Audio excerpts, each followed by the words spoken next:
My people, I'm welcoming you. I'm welcoming you. I'm welcoming you with some good music. Hey, my people. Hello, hello, hello. My brother, how are you? How are you, Mr. Man? Well, can you hear me? Hey, you, my man. I know I invited you just at least so that you can say something. What do you think of the song? Oh, How does it feel like? no, I think it's beautiful. First of all, it's good to meet you like this. We spoke in the chat before, Yeah. but it's good to meet you like this as well. Thank you, man. I thought I Yeah, should give I you a chance, oh, eh? I went to sorry. Yeah, yeah, yeah. Speak. Oh, now I went to Umgidi for my friend as well. So they were Ah. singing songs like these. Mm. It's always nice to to hear, All right. and yeah. No, that's good, man. That's good. Yeah, no, this is good music, you know. This is a type of music that heals. This is a music a music of prayer as well. A music of prayer as well. It's a music of prayer. It's a music of veneration. Yeah, this is not just songs. We sing this when people are sick. We sing this when health is not very good. Thank you, brother. That brother are making money. Thank you. Are making money. Thank you so much. I appreciate the gifts. Thank you so much.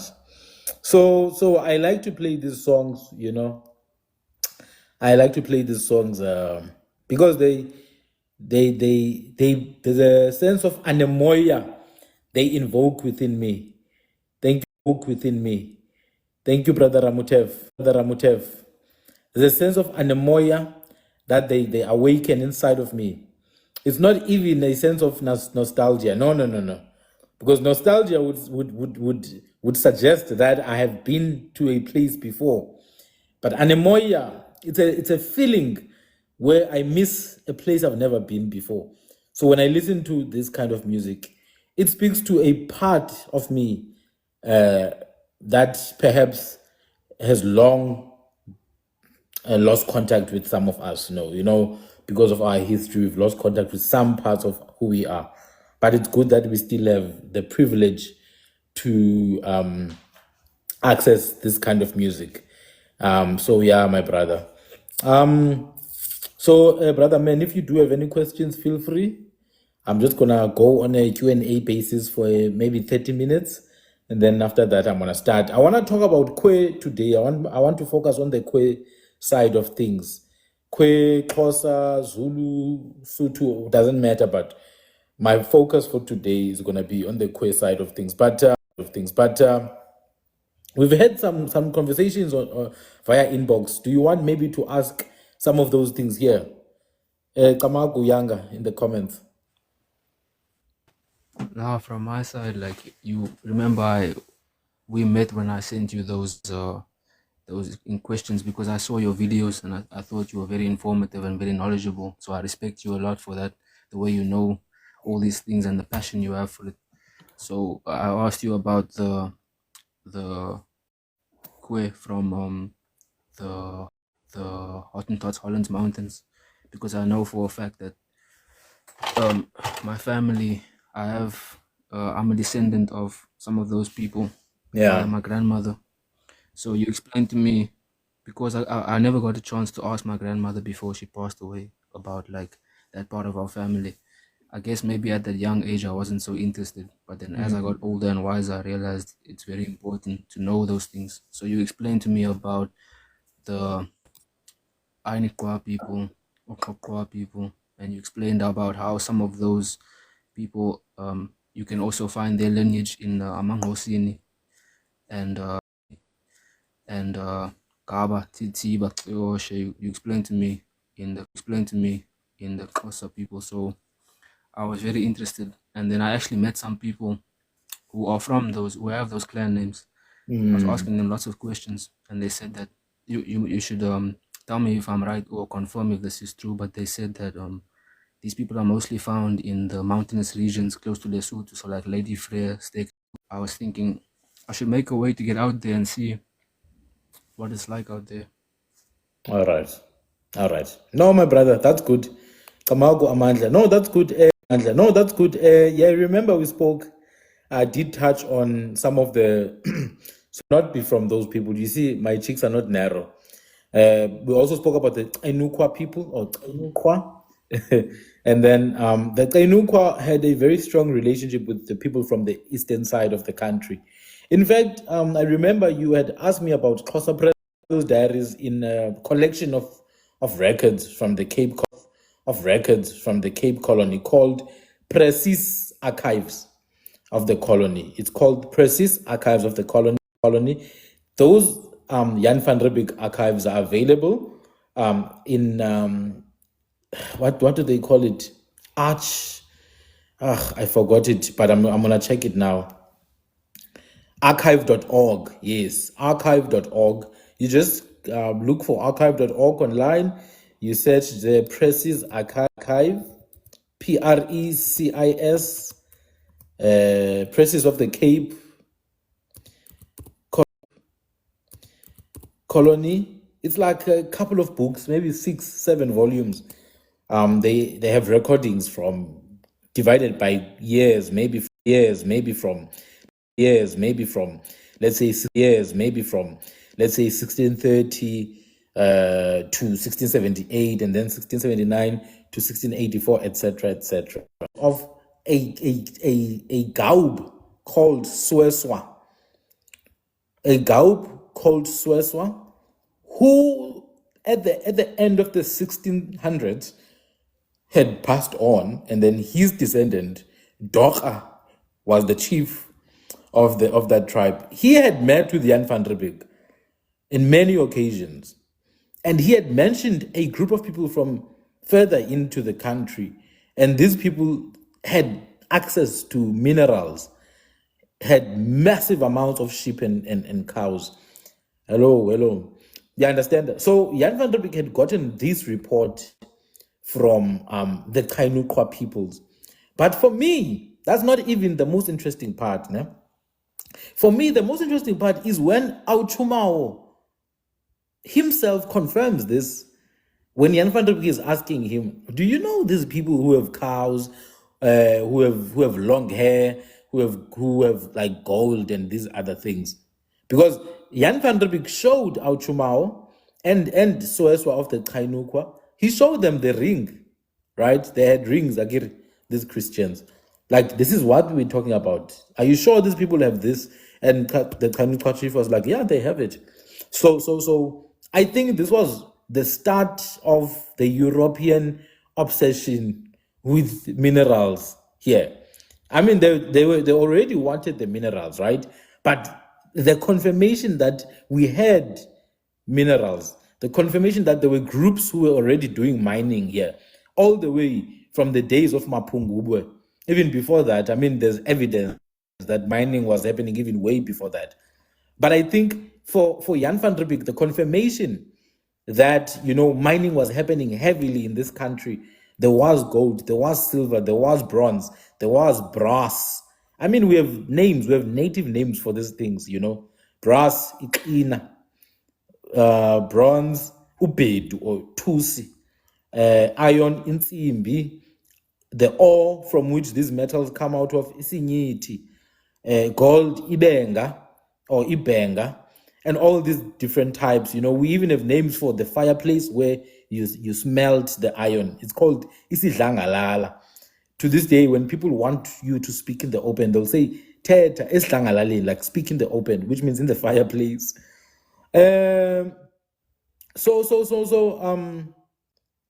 Bodani means basically agree. Bota means to agree. That's the only definition that makes sense. It means to agree. Remember, when someone greets you, you need to agree and say away, which means yes. So are you at peace with me? You are saying yes. It's like Sesotho, Setswana, Dumela, which also means agree. Dumela uri re na le kgotso. Agree and confirm for me that we have peace. And you say eya or ahe. Exactly. Even when you say ndiyabulisa, ukubula is to confess. Okay, back in the day, it meant to confess something even bad like incest. But when you bula, you are agreeing with, yes, I did it. So when someone is greeting you, we call that ukubulisa, which means I'm causing you to confirm. I'm prompting you to say yes, so that I know, look, we are on good terms. So dumela, bota, diabulisa, etc. You're literally telling the person, I'm waiting for your response. Say yes, so that I know I don't overstep, yabo. So when you say ewe or eya or ache, that's confirmation that, yeah, no, we're good. Anyway, someone was asking the book,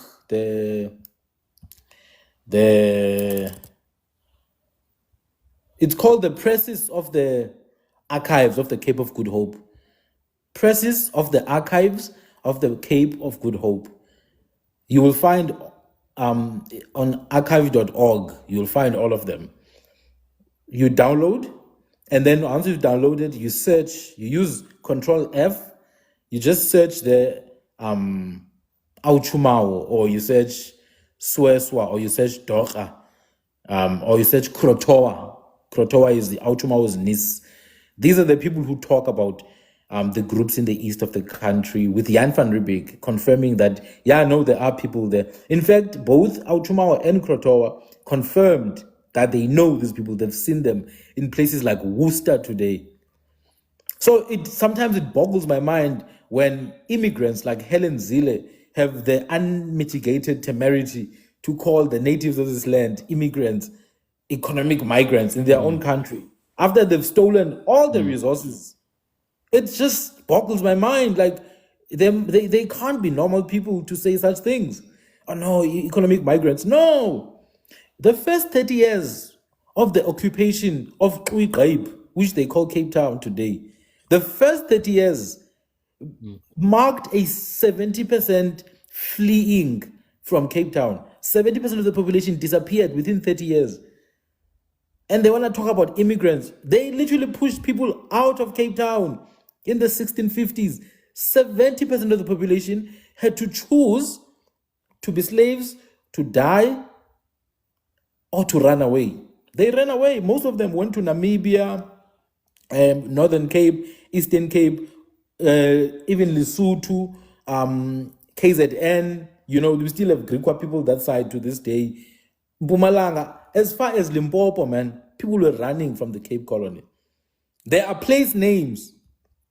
There are place names that prove this. This is not just, we have history. We don't need them to write for us. We know this history. So it's just mind-boggling that they're so good at pointing fingers at other people when they're the actual problem. Bloody. So anyway, it's just mind-boggling to me, because all you need to do is to read Jan van Riebeeck's diary. Trust me, you will see it for yourself. Just the first place you go, Jan van Riebeeck's diary. Listen to what Krotoa has to say with her own mouth. Listen to what Auchumao has to say with his own mouth. In fact, Auchumao is very reliable, because by the way, his real name was Harry. Harry. They called him Harry the Strandloper. They called him Harry the Strandloper, the beach ranger. But, he was called Auchumao. Now, Auchumao comes from the name Au, Chumao. Au is for fish. That's why in Eastern Cape we have a river called Kaub, or Muba, fish river. So Au is fish, Chuma, or Chum, means to swim. Au at the end comes from the word Au, for a man. So Au Chumao, or Au Chukau, literally means the man who swims with fish. The man who's always by the sea. You would know that Auchumao has a long track record of working with the ships, with the European ships. They used to come and dock in Cape Town way before 1652. Before that, like in the 1610s, 1620s, 1630s. You understand? So he even traveled overseas in the 1600s. He's been overseas in the 1600s.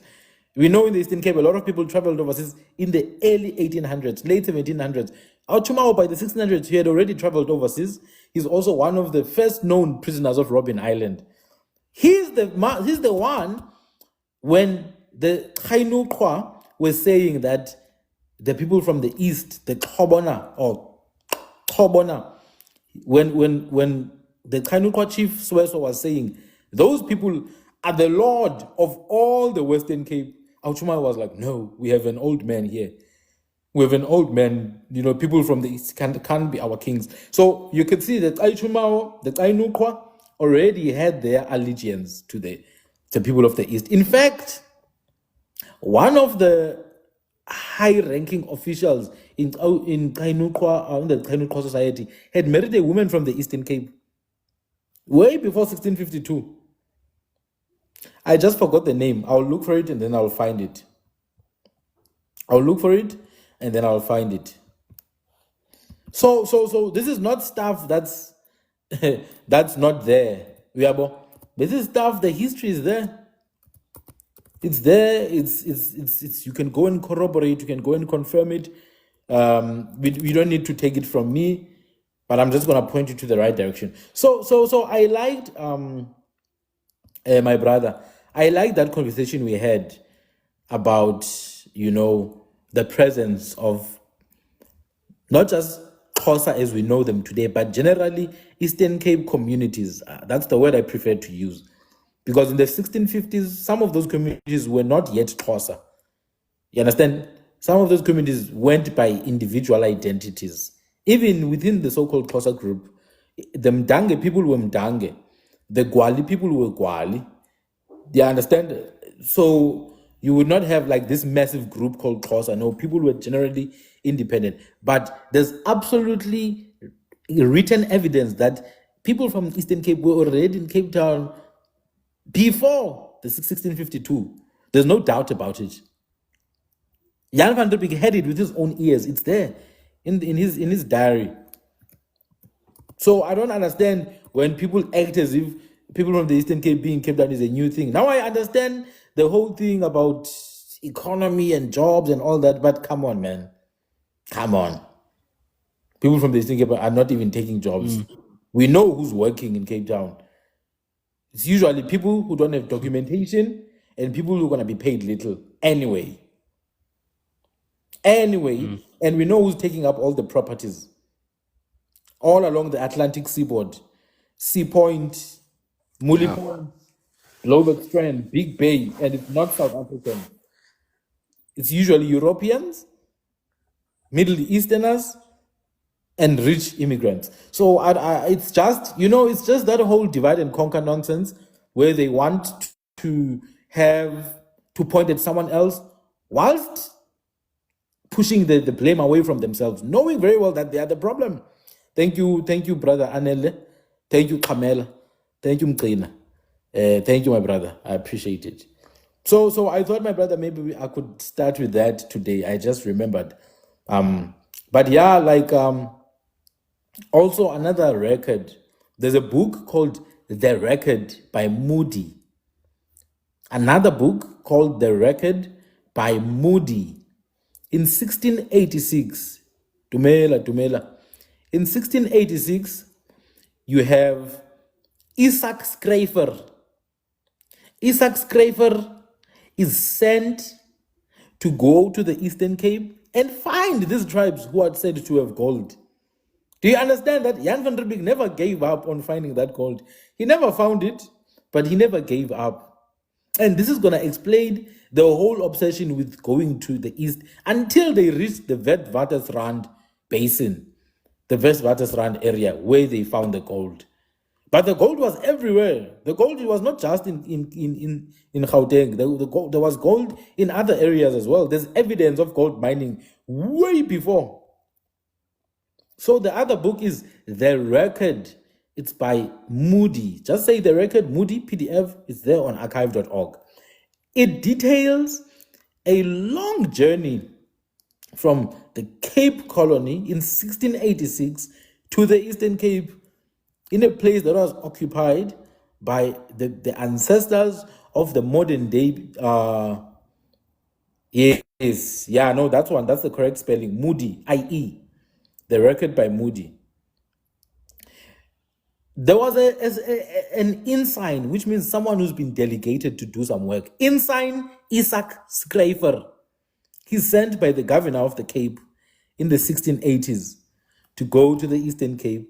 But his job is to record all the different ethnic groups he meets on the way. All of them.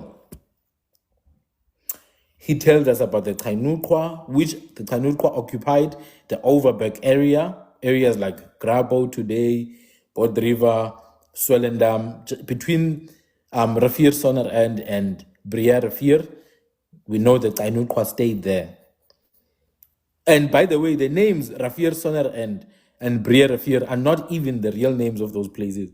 Rafir Sonnerend is Ama Kanang Ama, water, or Ama in other dialects. In isiXhosa, it's water. Kanang without end. Ingam is the end of something. So Ama Kanang means water without end. Rafir Sonner end. So they just translated the name. Same thing with the Briere Rafir. It's Amak or Abas. Amakam as Aba, the flat or broad or wide water, the wide river. And you can go and look at the river, you will see it's very wide. So Isaac Schrefer took a cart with a couple of people.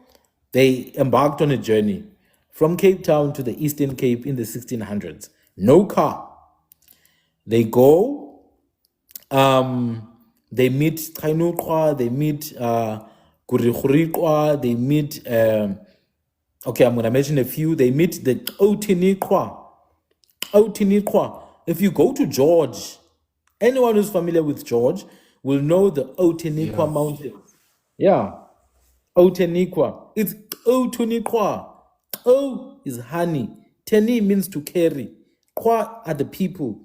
Otiniqua, the honey carriers. The people who carry or go around looking for honey. Then after George, we go to places like Old Swarren, all the way to like the last towns of the Western Cape today. We enter Jeffreys Bay. You see, by the time you enter Jeffreys Bay, already you see Xhosa there. This is where the likes of Seura, so-called Sarki Bartman, her name was Seura. This is where they come from now. Around rivers such as Elekwa, which they call Khamtuos today. Another name is Ramcha. Ramcha or Elekwa. I've seen both names in isiXhosa. Ramcha means Lion River, by the way.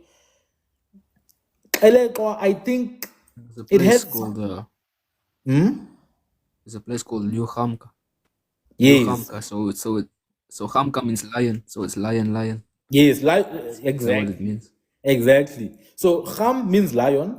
Hamcha means many lions. So, or very similar to a lion or abundant with lions. So that river there, the Khamtuos River, it's Lion River, or the river of the lion people, which are a group of Kunuqua, where Sarah Bartman comes from. But another name, we called it Elekwa or Makelekwa. You see? That region, there's a region there by that side called Khamdibu. Khamdibu. I would ask the people who name that place Khamdibu, like the people in government, what does Khamdibu mean? They would never be able to tell me. But if you go deep into Onge,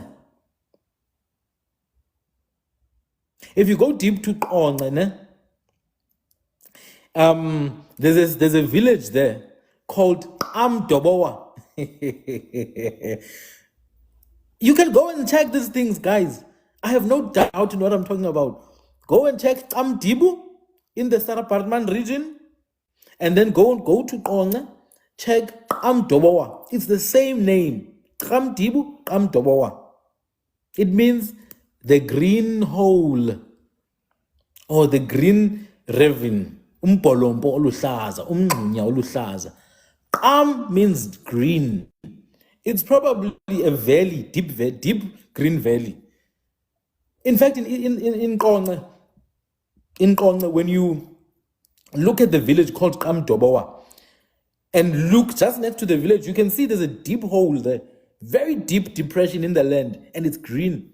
I didn't even have to go there physically. I just had to go to Google Maps and do 3D imaging.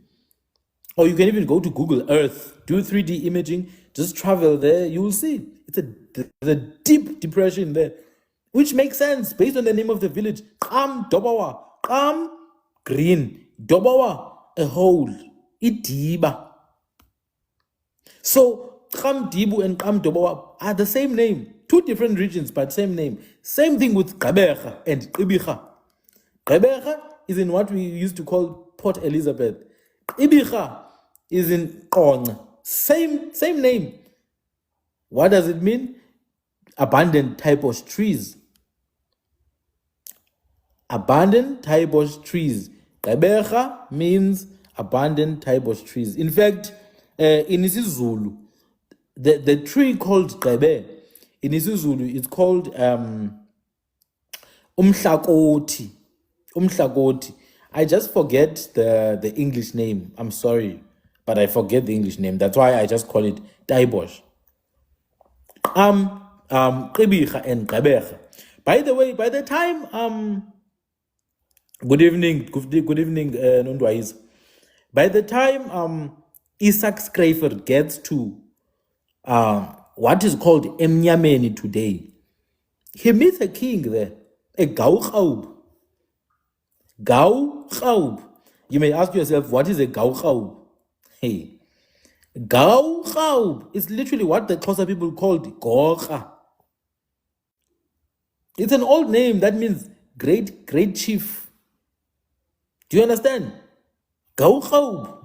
Gaucha. In fact, in Kui dialect, it's Gaucha straight. There's not Aub, it's just Gaucha. It's a name for a chief. Other names of other chiefs would be Gaub or Gaubab. You ask me what is Gaub or Gaubab? Is the name in Xhosa and Zulu Umgwebi, the one who judges. Think about it. What does the chief do? He decides on things. He judges. Umgwebi, uyakweba. This is also why one of the Xhosa chiefs was called Ugaush, Gaushi Grili. He was called Gaushi Grili, which means the ruler of the river. Gaush is to rule over. Eri or Igrili is the Orange River. Oh, but the name means river anyway. So one of the Xhosa chiefs was called Gaushi Grili. His other name was Benjamin Nyango Sandile. Good evening, brother Hlonol. I'll give you a chance. You know I'm already in motion. Let me get it through. So when Isaac Schreifer, as written in the book called The Record by Moody, when Isaac Schreifer gets to what was Graaf Reinet at that time, what became Graaf Reinet today, when he gets there, he finds people. But he gets shocked because these people, yes, they are queer, but they are dark and they are bigger, they are taller, and they've got longer hair. Do you understand? Like the type of Siyakolisi. He's not a West African invader, unfortunately. Some would like to believe that, but he isn't. I'm going to talk about West African bloodline in South Africa, by the way, because there's a lot of it. A lot of South Africans do have West African blood, but it's not the people you think it is. Thank you, Nondwaiza. Thank you for the gifts. Appreciate it. Thank you for the gifts and everyone who's gifting, everyone who's able to gift. I appreciate it. Gift me, guys.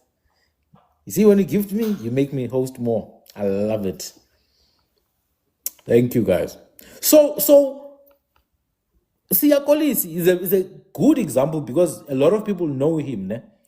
He's from the Gwashu clan. Gwa, it means clay.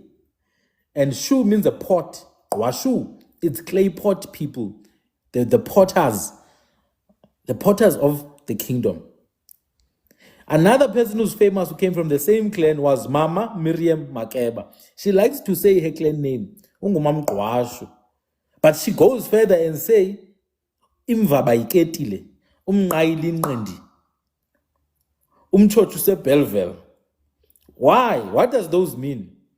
Mvaba is the skin where we keep the milk. It was usually goat skin back in the day.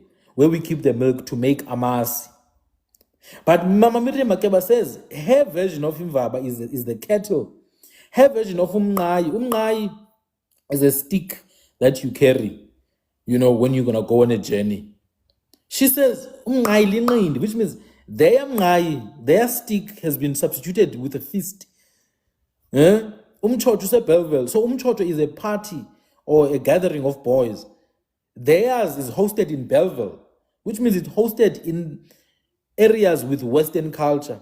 So what she's saying when she says Belleville, she's saying that they've become westernized as a group. Why? It makes sense. When the Boer took the lands, they made the people the farm workers, like my ancestors, both sides. Thank you, Nkosnat. Thank you so much. Both sides. My mom's side and my father's side, they were what we call Khanhook people. I'm a Khanuka. Those who've turned by the corner. Both my mother's people and my father's people, they were Khanhook. I'm a Khanuka. They lived on farm premises. You go to Stellenbosch today, go to Franschhoek today, go to Mammelsbury today, you find people living in those farms working like slaves and getting paid with a bottle of wine and 5 kg of maize meal, 5 kg of rice. Thank you, Sister Lilith. So my ancestors used to live like that as well. How? Because the lands were taken. Greetings. The lands were taken by the Irish who came here as... These people came here for better opportunities. You are playing. They didn't come here because they love the land.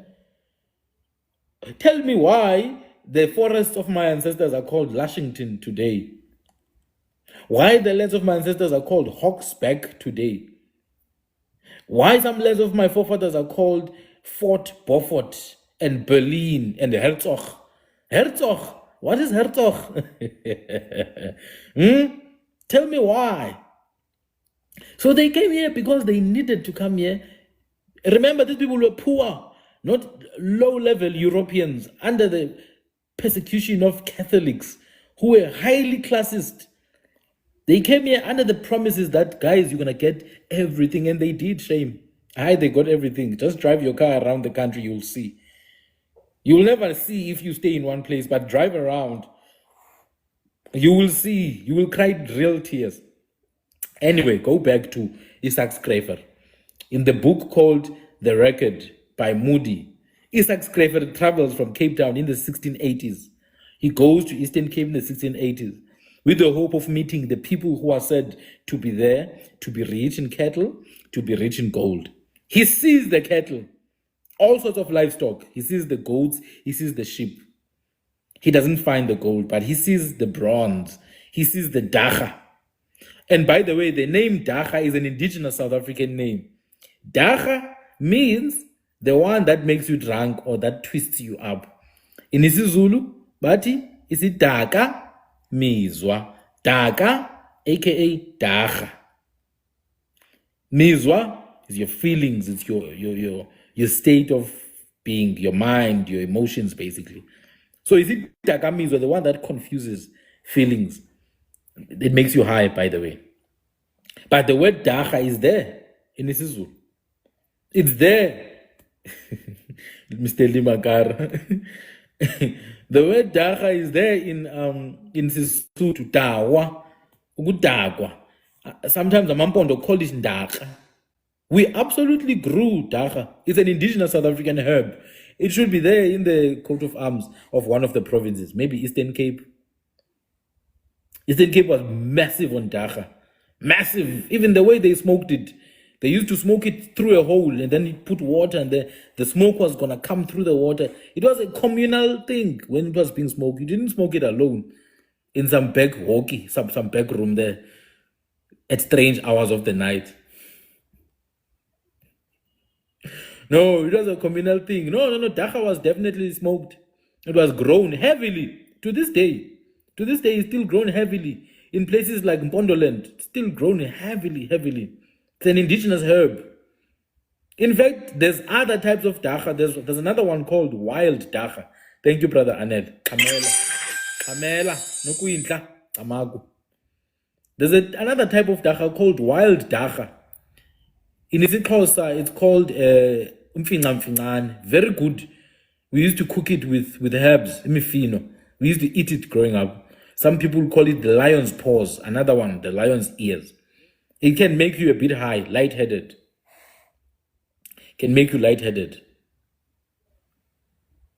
I like wild dagga. It's very good. Even like some years back, I went to take out my tooth, but I couldn't stop bleeding for days.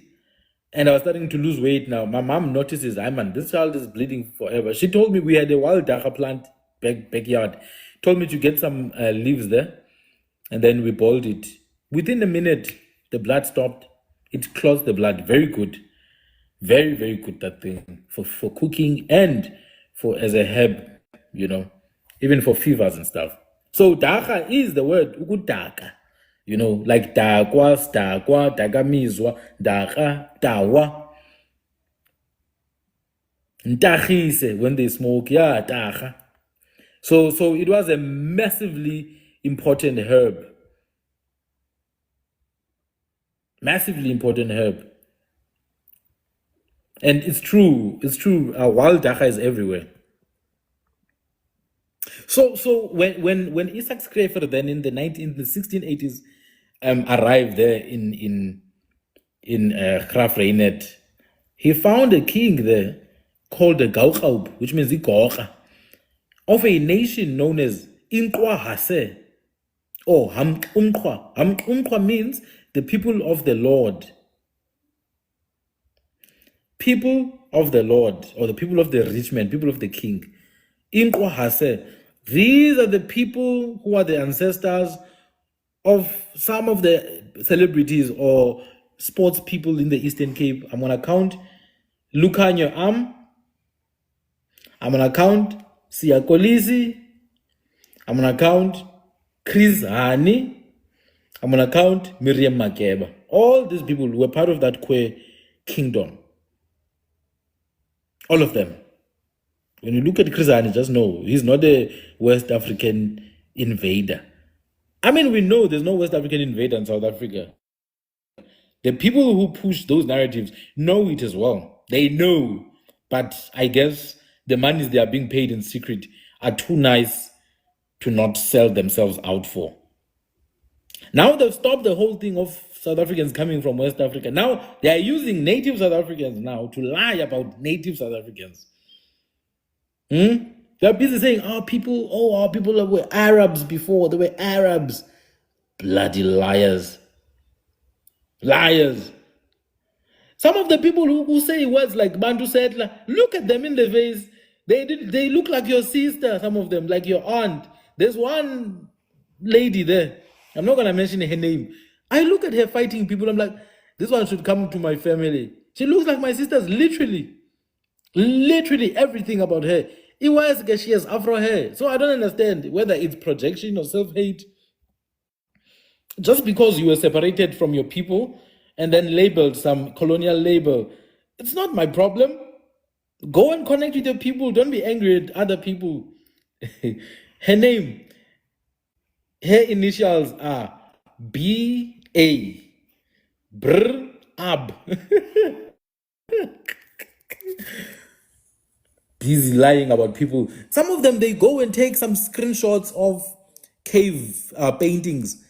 And then they'll say, oh, look, the genocide is taking place. In this cave painting, there's a genocide taking place. Oh, wow. No. You are busy ignoring the real genocide that is in books that really took place in Cape Town, Eastern Cape, Northern Cape. There's a genocide that took place truly, Isxhosa would say, nyan nyan. You ignore that one. Where some of the mixed race people in this country, it's true, it happened. It is true, it happened. I'm not going to lie. Some of our people who mixed with the Europeans, their children, were literally taking babies from indigenous communities and splashing their heads against rocks and splashing the brains. So you're not going to talk about that one. Somehow it was fine. But you need to talk about because you hate the sight of these people. No, man, guys. You see, the problem is, the problem is people are uncomfortable with the truth. So they'd rather live in the lies. You're using cave paintings. Cave paintings are sacred to begin with. You're cursing yourself, doing things you don't even understand. You take cave paintings that are sacred, that are set apart for people who have been initiated to understand what those cave paintings are. Some of the people, man, who were born out of European raping our people, some of those people were used to hunt our people. It's not just in Cape Town. People were hunted in the Northern Cape. People were hunted in what became Lesotho and Northwest. People were hunted in Eastern Cape. Batlaping are a very good example. Batlaping were literally sold to slavery. I'm talking about Batlaping. In KZN, places like Kokstad today, people were sold, man. Unfortunately, some were sold by the Greek one. In fact, let me go even in more detail. You see, in the Eastern Cape, there's a place they call the Waterkloof. Its actual name is Ngwenga. It's just below the Amatole Mountains, the Ngwenga area. There, what happened is the British went and took some of the people from what became Gqeberha now, some of the descendants, of Kwe, who were already indoctrinated. They were colored by then. Some of them were mixed already. So we need to put that out. Ne? They took them. They wanted to create what is called the buffer zone. It's the same thing they're doing with some people who come from other African countries today, foreign nationals. Same thing they're doing. They take the foreign nationals, they put them at the forefront so that everyone can go and attack the foreigners. Because that's what you see. The foreigners are taking jobs. No, it's the people who employ them. But the foreigners are a good scapegoat. Do you understand? They did the exact same thing back then. They take lands, and then the people they took lands from, they take those people, use them because those people are good. They understand the topography of the land. They took them from Gqeberha. I'm telling you, this is a real story. They took them from Gqeberha, put them in Ngwenga, what is called Waterkloof. But there's already people in Waterkloof. So the idea was to create a buffer zone. Now, what ended up happening is that they attacked the people, some of my ancestors. They attacked them using some of the natives. But this one has a good ending because some of the people who were used there realized, no, man, no, this is not it. Mic. Yes, thank you. So what happens is, after taking these people from Gqeberha, they were already Christian by then. It's crazy how they take the Christians, they cause them to kill their brothers. Yes. So they take them to Ngwenga. They use them to fight against our ancestors. So now what you get is a couple of them realize and decide to wake up that no, this is not it. We don't have another home. This is our home. South Africa is our home. So you've got a couple of people now who decide to fight on the side of the truth. I'm going to mention a man who was called Nkukumeshe. Nkukumeshe, his name was, I think, Henry Paul. His name was Nkukumeshe. He turned against the British. He went to join the forces of the Xhosa, the Ngqika, and Maqoma. Yes, it was during the frontier wars. Nkukumeshe fought valiantly. And that was a good decision because one of the descendants of Nkukumeshe, called Patrick Melek.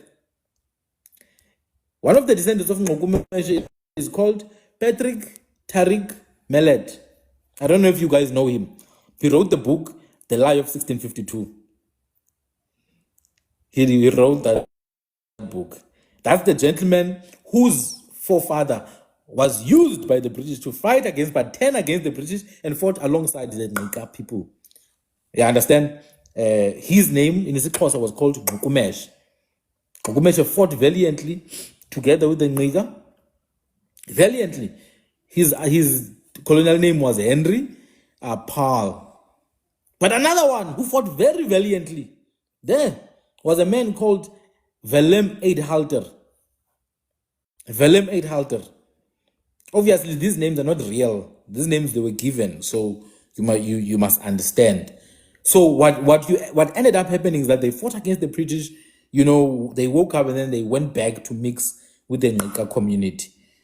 They went back to mix with the Nika community, and unfortunately, some of them were already mixed with Europeans, but they woke up and fought on the right side, and then they come back to mix back to the Nika community. This is why sometimes our fathers will have curly hair as well, my father included. But you can see the phenotype is very clear. I don't know how to put a background. I was gonna put my father's picture there. You're gonna see him very clearly if I knew, but I will learn at some point. I was gonna put his picture. I can show you, brother. Please show me, man. You should have a button that's like a pen or a pencil. Pen. Oh, enhance. Pencil. Yes. Yeah, I have When it. you press enhance, Yeah. you should have you should look for an option of a green screen. It will be like a see it. green square. Press that. I Okay. see. Now, yes. Now press that plus button. Okay. You're gonna get to pictures. Now you're on pictures. Select your picture. Oh, okay. All right. I'm gonna have to look for my father's picture now. And then when you are done, you must press save. After you select that picture, you must press save. There you go. All right. So And then so I'm gonna just if you want us to see your father full view, you must move out of the camera. I'm Or gonna you move now. just go back a little bit and then you will disappear. There you go. No. This is good. Thank you, man. Wow, I didn't know how it works. That's how it works. Thank you. So this is my dad, by the way. You see that man there in the middle? That's my father. And then the lady at the bottom there with the white headband, that's my sister. And then there, the one who appeared with one eye, that's my niece, my firstborn sister's daughter. That's my niece. She's older than me, but she's my niece. But anyway, that's my dad. You see, you don't have to wonder when you look at him. You don't have to wonder when you look at him. He's not a West African invader. And my sister either. And many of my family members. But his hair, okay, it's afro now. He combed it. Watch it when it grows naturally. Watch it when it grows naturally. And it's not just him, ne? Even mine, sometimes, I don't know. Sometimes it's not curly, but it's quite soft. So it does, there is an element of that. Unfortunately, I don't have my grandmother's photo. I was gonna show you both my grandmothers. If you see how my sister looks, they look even stronger. The eyes, if you see how my father's eyes look, theirs are even stronger. Even stronger. And by the way, my mother has the same face as well. My mother has got the same face. So those Boers there in Eastern Cape, they called my dad Bosman. That was his nickname. Bosman. Yeah, so I just thought I wanted to share this, man, because it's important that the things we talk about, it's not just word of mouth. It's not just word of mouth. I'm gonna go back to the original background now. But yeah, that's what I was saying, That's what I was saying, guys. Like, it's important that we tell our own stories. It's very important. Anyway, so you get now Isaac Schrijver. Unfortunately, you're gonna have to look at my face as well. You get to Isaac Schrijver, 1686. He goes to Eastern Cape. He sees these queer people. He writes about them. He meets the king on the third day when he's there, because he's not that important. He can't just meet the king any day. He meets the king. He calls the king Hinkos. Now I have a problem with the name, because we know the name was Hinsat, not Hinkos. We know the name. He was Hinsat. Some people call him Hinsabe. Now, the name Hinsabe, it seems to mean wild bird, It seems to mean wild bird. And it makes sense, like kings are usually identified with animals, birds. For example, the king of the Ngosini is called Gaubab, identified with the wildebeest. The king of Amazulu is called Ngonyam, identified with the lion. King of Amaxhosa, generally called Isilo okanye Inganga, the Baltolio eagle. So Yintsabe or Yintsat is wild bird, or bird of the bush. Yeah. So they met with the Yintsati. They met with the Yintsati in the 1680s. Remember, by this time, Yintsa is not born yet. The other Yintsa that we know. Remember, It's by this time, Yintsati. Yintsati is very old. He meets with him. He sees around. And then he gets more information about the neighboring communities. Who are the neighboring people? Now we know the neighboring people at this time.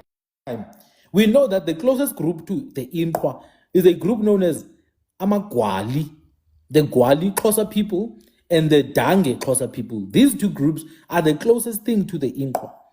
And this is also why the Inkwa end up becoming Xhosa through the incorporation by the Dange people, because Gwali is overcome by his brother Mdange. He runs to Yintsati. Yintsati gives him refuge, and these are royalties. Yintsati gives the Xhosa king or chief Ugwali, he gives him refuge. Mdange comes to collect. Mdange is a valiant king. He takes both of them and their people. They both become under him. And that's how it happens. All the people of Yintsati become Xhosa. That's why Siya Kolisi is Xhosa today. That's why Miriam Makeba was Xhosa. That's why Chris Hani was Xhosa. That's why Lukhanyo M is Xhosa. And they will always be Xhosa. They probably don't have a problem with that. But I'm just giving you a perspective from real historical events now. Not things that people say when they are angry. You can be angry that maybe some Xhosa person robbed you. Now you hate all Xhosa people. That's your problem. You can be angry maybe Xhosa people are fighting with you online, or Zulu people are fighting with you online. But you don't come online and lie about those people. On here we tell history, regardless of what you feel about a group of. This is what happened in another live we had. Someone is hating on the Shona now.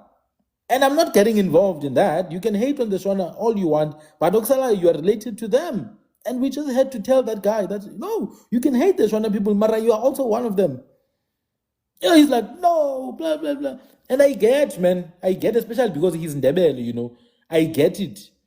But to lie about a group of people, So it's important to correct these things. But this is just, as I said previously, Jan van Riebeeck had already known about the people in the country. It's not like he didn't know that there were people here. And all other governors of the Cape Colony knew there were people in the country. They already knew. They know even now the people have always been here. So when they come with that, oh no, you guys came from West Africa, they know they're lying. It's not the truth. Thank you for the gifts, guys. Keep them coming. Thank you very much. I love them. When they say the West African invader, blah, blah, they know they're lying. It's not like they don't know that they're lying. They know it very well. But they don't care about truth. Because what it's about at the end of the day is propaganda. This is why people are traveling to America, traveling to the UK to lie. It's not there to tell the truth or whatever. They're there to push their own agenda.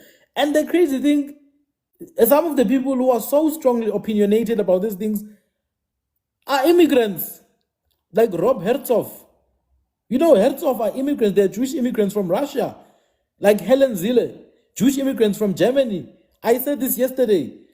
They have the temerity to say colonialism was beneficial.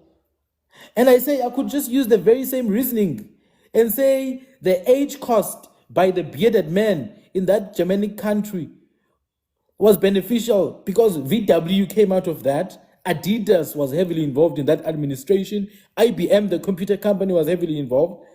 I could use that reasoning. I'm not saying that, but I could use the same reasoning as her. She says that, oh no, colonialism was good. There was roads. There were electricity, which is not true, by the way. It is not true. For majority of South Africans, there were no roads, just like there was no electricity, just like there was no water. For majority of the people of this country, it was still, they were living in the dark ages, all the way until 1994. All the way until 1994. I'm not even going to say, oh no, yes, we know there are issues. I'm not going to say that nonsense. That's not what I'm talking about here. So they know. You don't want to bother yourself with people who lie unprovoked. You don't want to bother yourself with people who lie unprovoked. They know what they're doing. It's war. It's a battle. So how do you fight? Truth. Truth and pure truth, because you don't have to defend it. It can defend itself. You go throughout all towns in this country, Eastern Cape, Western Cape, Gauteng, all those places. Those places have got ancient ruins, ancient buildings, ancient cities. Those ancient cities were not being lived by aliens. It was the people, most of the time, who are still there. It's just that the ruling class must have moved, or maybe there were some war or whatever. We know the ruins. There were travelers in some of these instances who wrote down the ruins. You know Kwening in the Gauteng area. The people who live there, their descendants are still around the area today. They did not move entirely. Do you understand? So what our people need to do, and anyone else who's interested in telling the truth, go and find the truth. We spoke recently about Batsonga, Baloyi, Bakalanga, and we learned recently that an earlier group of these groups was a people called Batswa. The people who are known as Shitikanzilo. Shitikanzilo means the fire lighter, the people who start the fire. Tika means to light the fire, ukupemba. But it comes from an old word which means ukuzika. Ukuzika. Tika, ukuzika. Shitiko, iziko. In Xitsonga, you'll find the word shitiko. Shitiko shanzilo or something like that. Iziko lomlilo. So the Vatswa or Batwa, who are an older branch within the Batsonga people, these people are still Batsonga to this day in clans like Hlungwani clans. They are Batwa. What else do people need? When we talk about queer heritage, it's not a Cape Town or Eastern Cape thing. It's a African thing, all the way from Central Africa to Southern Africa. How does it make sense that even today in Angola, we've got Kwadi people? Thank you, brother Mukarang. And and where's she from, my brother? Limpopo or Mpumalanga? Greetings, brother. She's from Limpopo.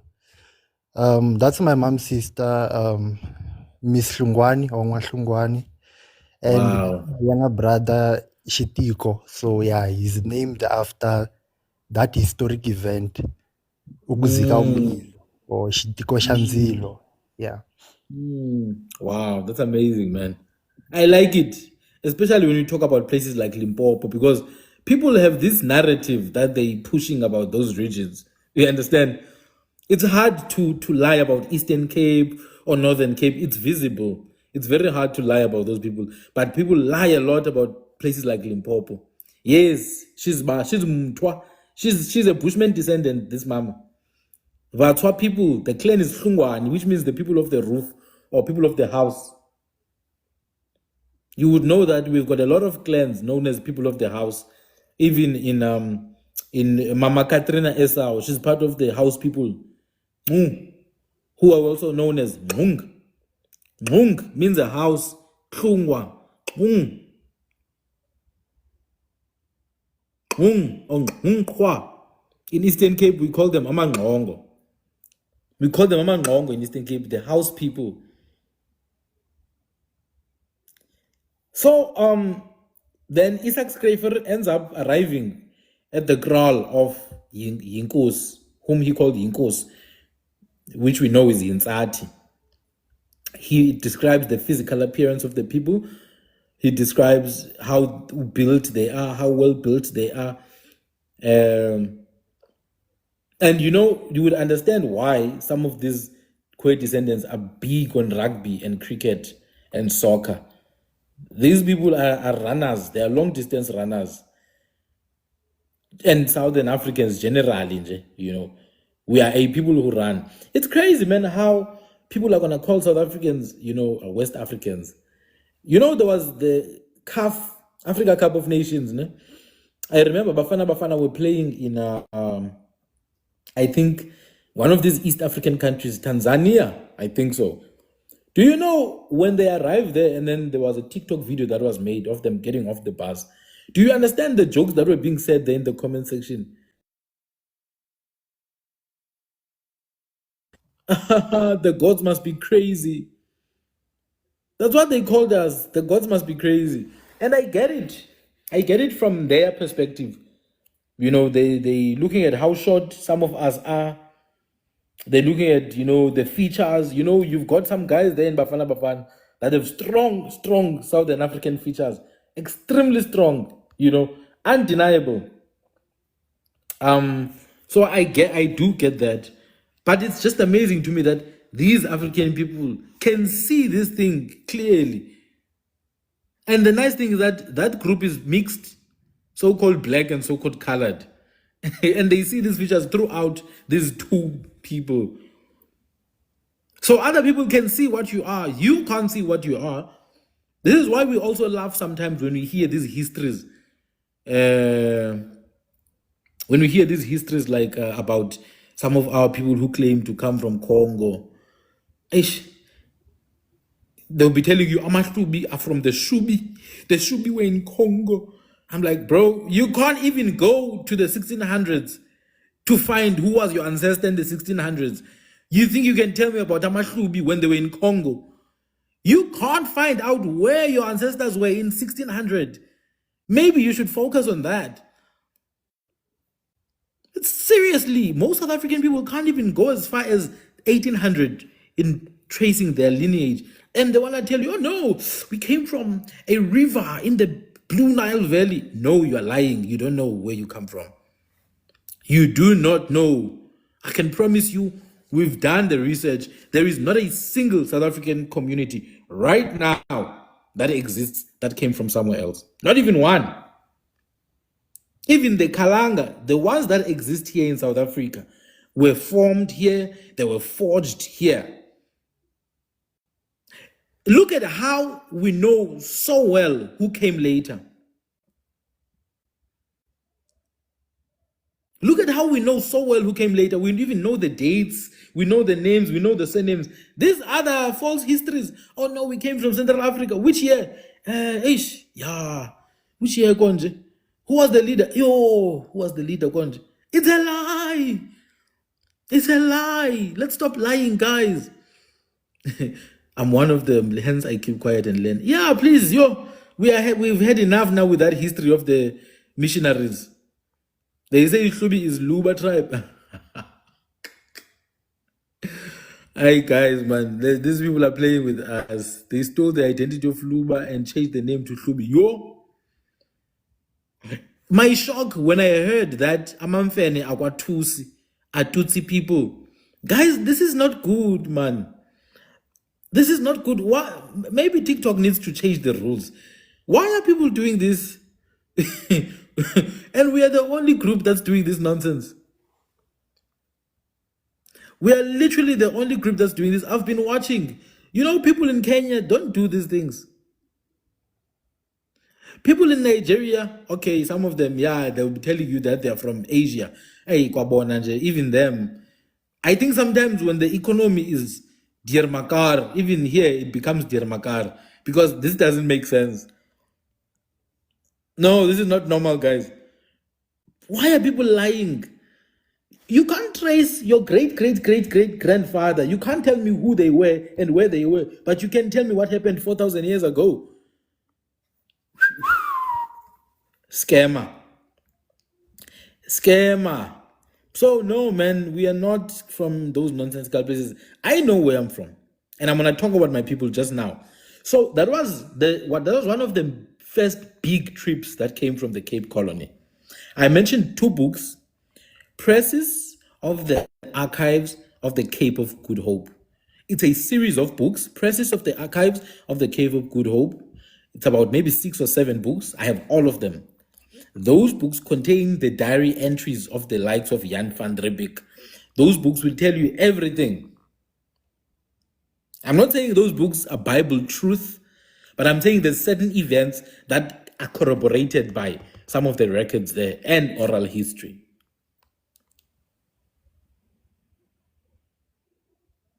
Understand? Other trips where people came from the Cape, like the Europeans, early Europeans, were botanists. You know, there were guys who were sent by the royal families to look for plants, to go and plant in some of the royal gardens in the UK. There was a boy who came here, William Patterson. William Patterson. Hi, Manondwaiza, what are you saying now? Apparently, the Igbo are the real Bantu. We analyzed them in SA and took the true identity. Aibo, guys, when did that happen now? When did the Igbo are South Africans now? Hey, I think before, you see what's going to happen, these people are going to get weapons and they're going to come at us with war. They're going to come at us with war. At this rate, no, man, no, this is nonsense. This is nonsense, man. This is nonsense. I mentioned that herb, that indigenous herb of ours that we love so much. I mentioned that herb. People must take it in measures. It's dangerous, that one. Very dangerous, that herb. But I think sometimes it contributes. I think it contributes in some of these things. Look at the correspondence between the things these people say and their indulgence in the herb. No, I'm being serious, guys. The herb is not bad, but hey, when you abuse the herb is gonna deal with you. You know that thing, it kills brain cells. Thank you so much, my brother. Now you can go, brother. I will post everything on YouTube. Thank you for joining. I'm happy. So I'm gonna move now, but I'm gonna talk about a boy called William Patterson. He came from England. He was sent by the royal family to come and collect plants, herbs. You know this boy, he lies. I'm gonna tell you how to see the lies in their books.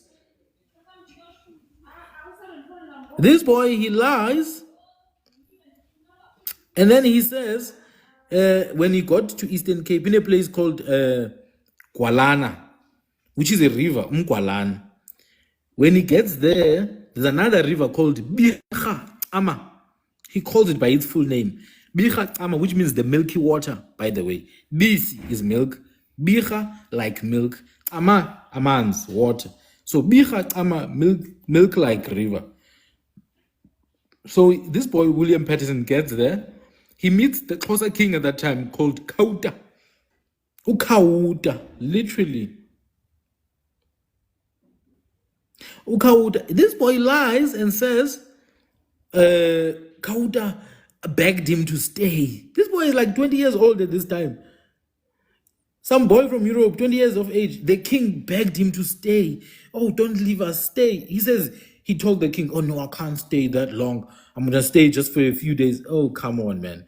You know he's lying. I know my people.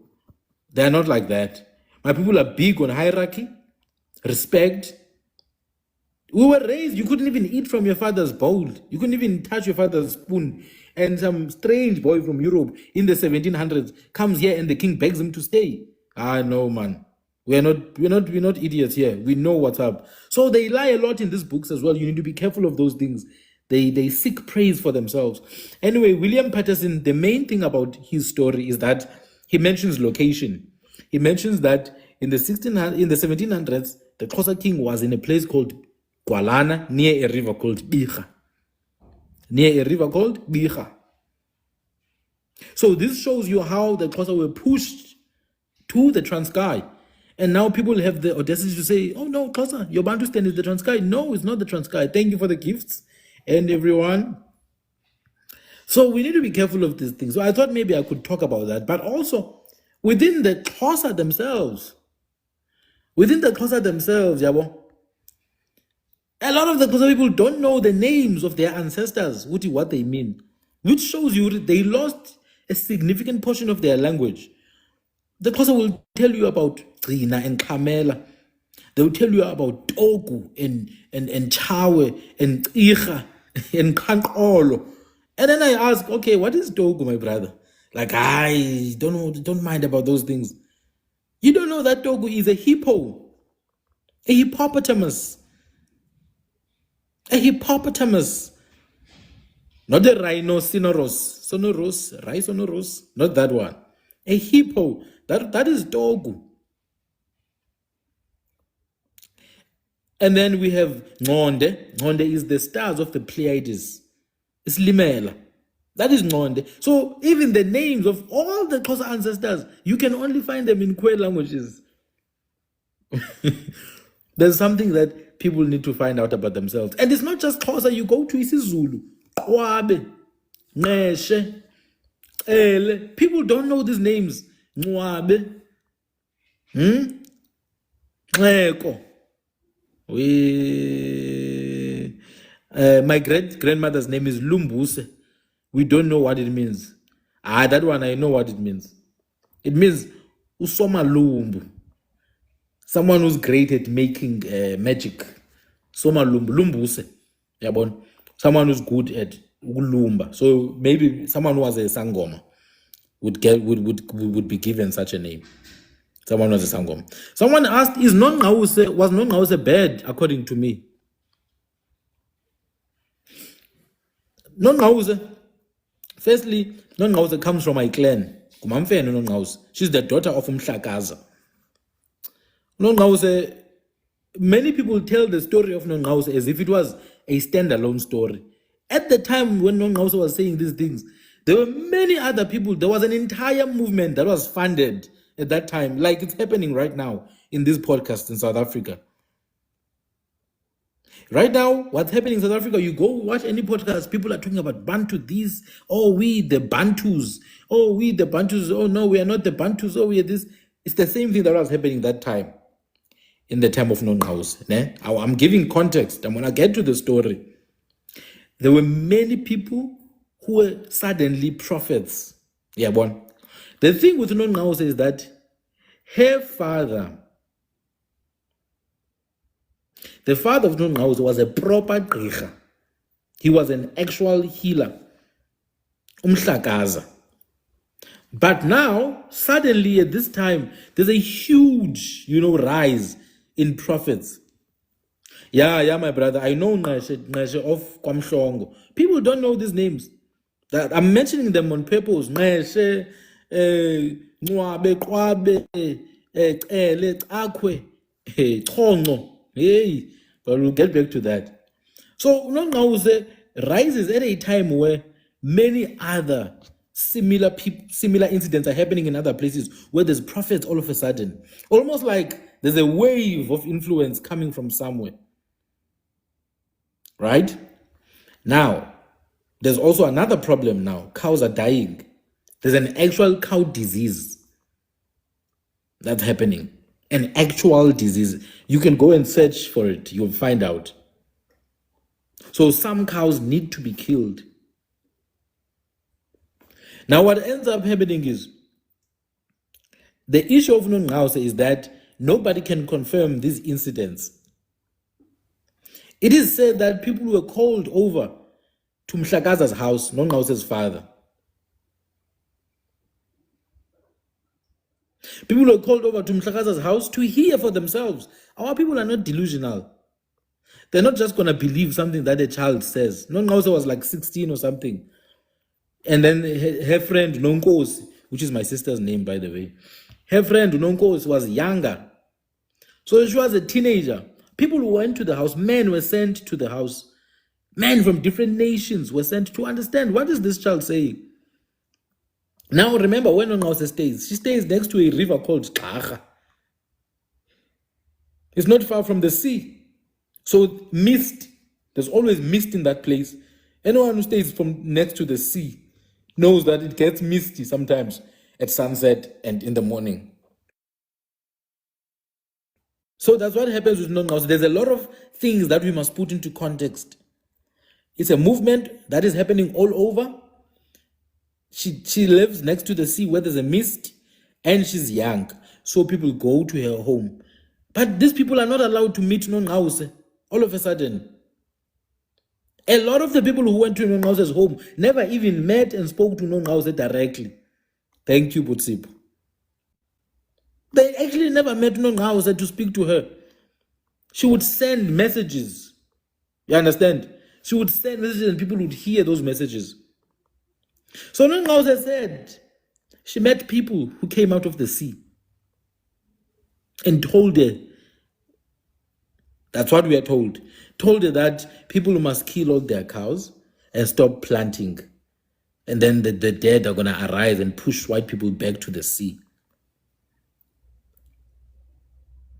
There's a problem there because white people were in the country way before 1652. We've got entire clans that came out of white people before 1652.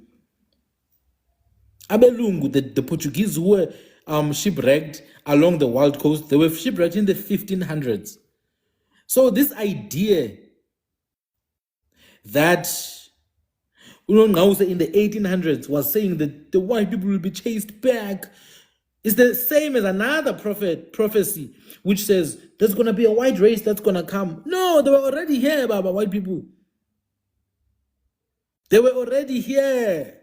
Way before. In the 1400s, white people were here. 1500s, white people were here. 1600s, white people were here. 1700s, it's been 400 years with white people here. And then the prophecy comes, oh no, these white people are going to come and destroy us. Nah, man. So there's a gentleman called Sir George Grey, and I think Grey College is named after him, who happens to be one of the most notorious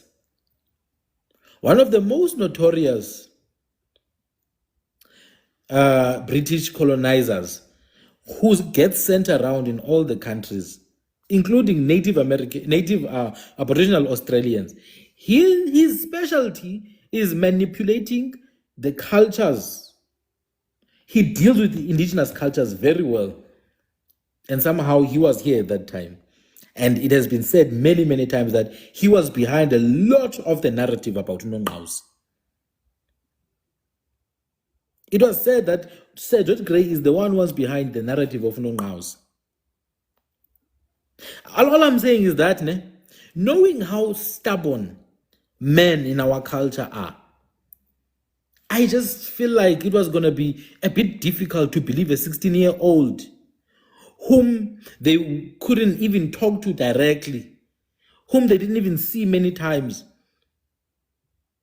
Our people, remember, were not gullible like that in those days. There was just a lot of misalignments with the story. But I can promise you, the colonial project did way more to push that narrative that Nongqawuse said people must kill cows. And even the killing of cows, the idea that people just killed their cows, man. Where are the people who killed their cows? Where are the people who killed their cows? Yes, there are people who killed cows. There are people whose cows died. It did happen. But it's not even like 90% of the people. Many other people didn't kill cows, but they still don't have them today. Because it was colonialism. The cows were taken anyway. Now people act as if the killing of the cows, which happened to an extent, is what led to people being colonized in the Eastern Cape. No, colonization was already happening at that time. It had nothing to do with Nongqawuse. Colonization had nothing to do with Nongqawuse. Nongqawuse didn't call the English to South Africa. No, they didn't call the Dutch to come to South Africa. No, they didn't tell the Dutch to kill people for nothing. No, they didn't tell the English to rape our land and pillage our resources. So please, let's take a break from that one for now. It's something that we need to take a break from. What about the pillaging of resources they did in Lesotho? What about the pillaging they did in Northwest? There was no Ngqause was not there. No Ngqause was not there. Why did they go and pillage, unalive, grape in KZN, in Limpopo, in Mpumalanga? Do you guys understand how crazy it is to take a 16-year-old child, and tell me that she convinced kings, she convinced nobles to go and kill? No, man, these people who had guns, they were going to kill us anyway. We fought them for 100 years. We fought them for 100 years. They found ways to even poison the cattle and the land. It could not have been Nongqause's fault. I'm sorry, but it's just not true. Unalive, yeah. So the story of Nongqause is just like many other stories from those days. There's a lot of gaps. A lot of gaps. They just take certain people that are gullible to their narratives, use those people to spread narratives. It's like the story of Ushaka.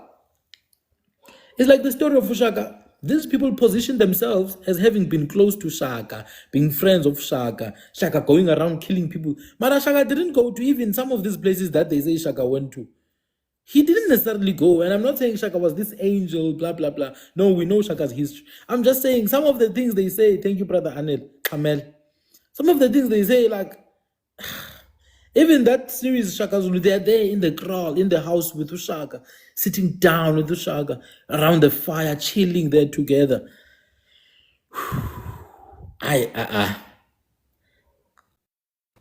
All I know is that the conqueror writes the story. The conqueror writes the story. They were here to unalive, to pillage, to grape, and they did exactly that, and they still continue to do. Nongqause is not there today. There's not Nongqause akekho namhlanje. Who's telling them to keep on taking things?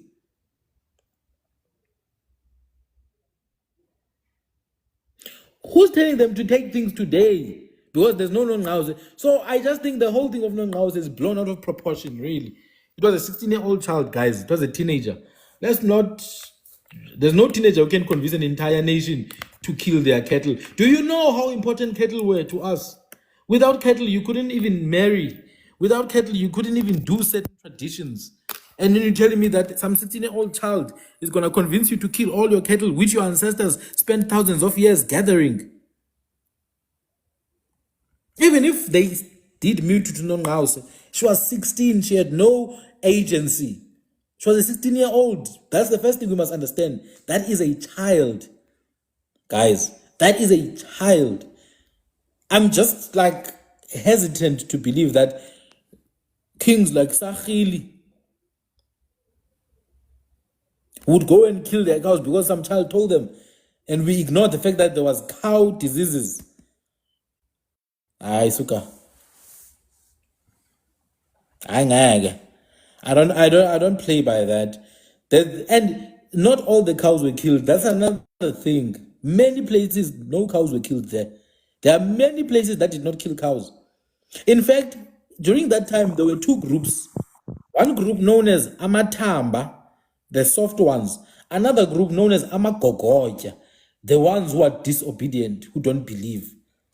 Many Amagogoja never did any of those things. They didn't even kill their cows. Even if it was a reason, even if the cows were sick, they still did not kill them.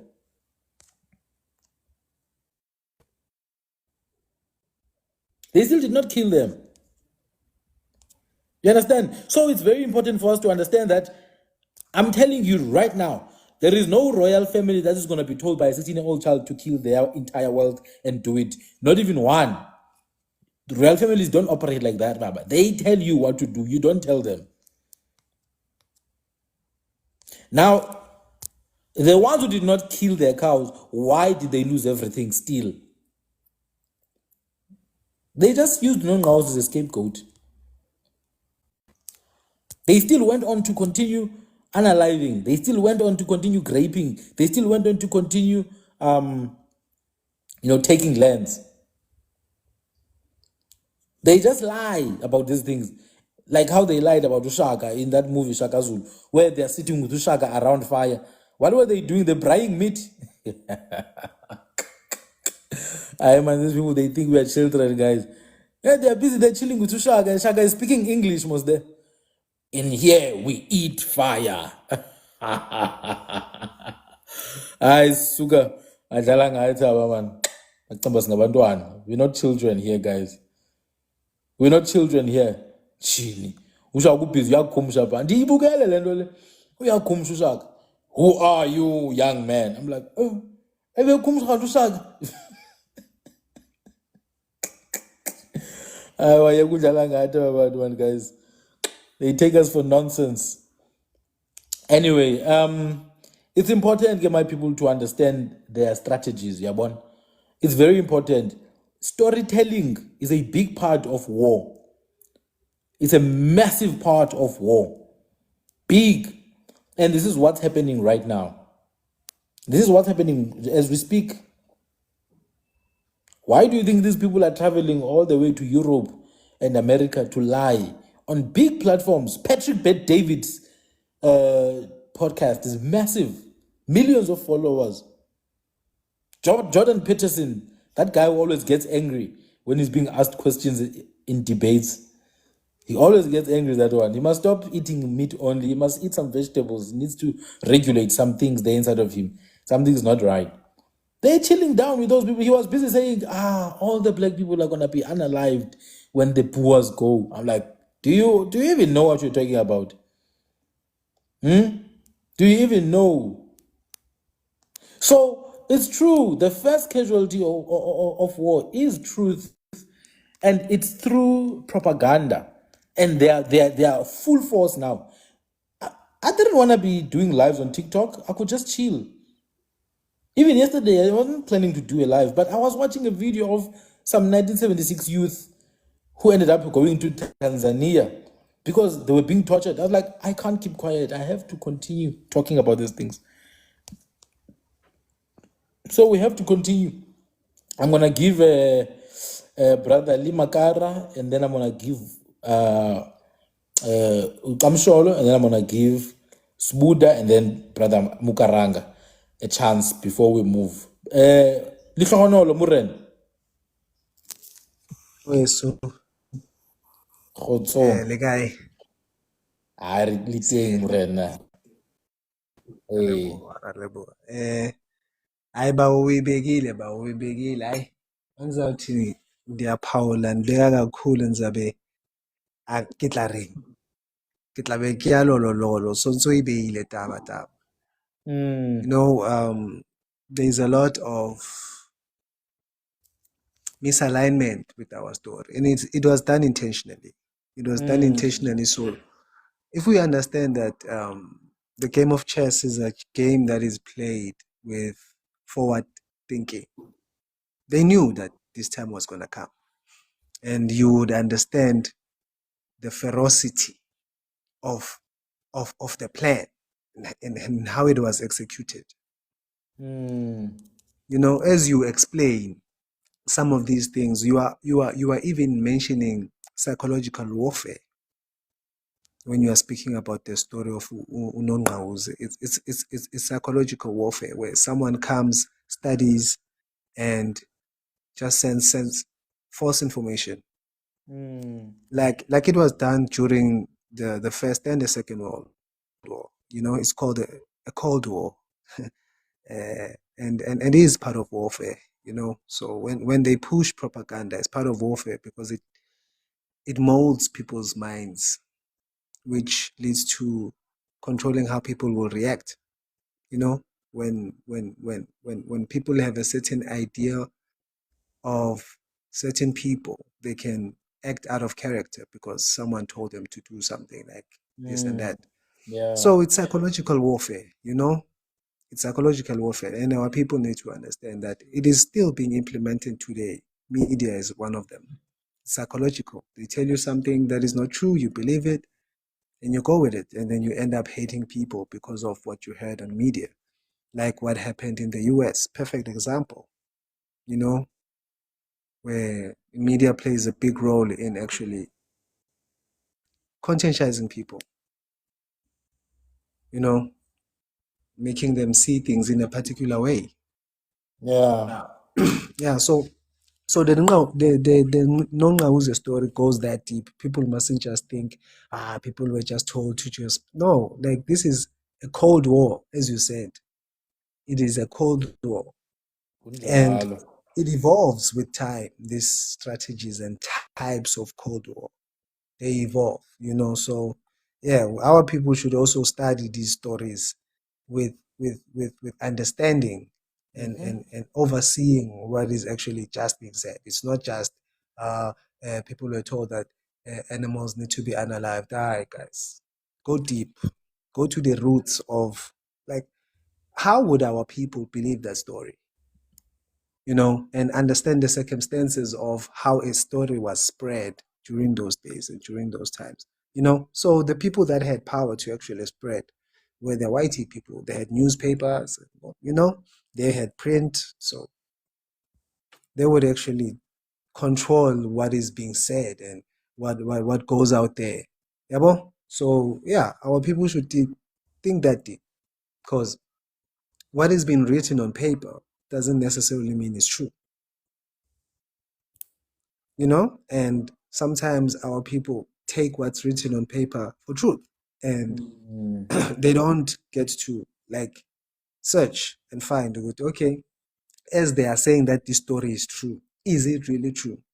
Because that's the verification part of it, you know, so that if it's true, it sticks. Because if it is true, it will stick even today. So now, as you are saying, 200 years later, we are analyzing the story and we are seeing loopholes. You understand? You are seeing elements of propaganda. You are seeing elements of psychological warfare. You know, Yeah. and when you look at the timeline, that is at the height of colonial inquisition. That is at the time when these maps were being written and places were called Cape Colony. You know what I mean? So you understand, you are actually controlling the narrative Thank you, to the brother. audience, and the audience is actually the people out there, not us. Yeah, but so we need to be able to, you know, foresee the story for, yes, what it is written, what it stands for, and what it actually is, you know, which was actually propaganda. Because most of their stories, they purport, they don't stand the test of time. When we look at some of these journals or whatever, you know that these people were even misquoting, they were even mislabeling. So how factual is it? Like, we've talked about this, that the mere fact that people would even call our people Khoisan, and they go with it. You understand? And then you're gonna write a 500-page book, you know? So imagine the amount of illusion you are creating to those masses. But yeah, our people must understand that propaganda, man, it's a very powerful machine that is still even being used today, and it evolves, you know. Hey, my brother, you know, I like how you mentioned the whole thing of the Cape Colony. Ne? I like it because also you mentioned the whole thing of Koi. Maybe let me also address that. You understand? What is Koi? For me, the Koi or Khoisan is the same as Bantus. Hey, it's so difficult for me to listen to people who use buzzwords like Bantus. But like yesterday, I was talking about Cape Colony, 1600s, and some of the ethnic groups that were there. This guy is like, oh, why you act as if there were no Bantus here? Yo, I lost it. I blocked that guy because I'm sorry, but we can't be repeating the same thing every day. There is no such a thing as Bantus. Abantu and Bantus is not the same thing. Just like Kwe and Khoisan are not the same thing. I'm not going to use things that I don't understand here. I made an example when we were speaking earlier. I said, for you to see that these words are nonsense, just think about back in the 1700s or 1600s. You go to a village, any village you can think of, in Uting, Southern Lesotho, or KwaMhlabuyalingana. See an old man there and, hey, sawubona Bantus. Or sanibonani Bantus. I just imagine the reaction those people are gonna give you. Like yintoni iBantus? Yintoni leyo? Yinto yaphi? Ngabuni? Baza kubuza abantu abadala, iphi iBantus apha kuwe? Asiyazi thina iBantus ekhaya apha. Hayi ngumhlola madoda. Hayibo, bakubiza abantu abadala. They will beat you up because what is Bantus now? Like, I don't get it.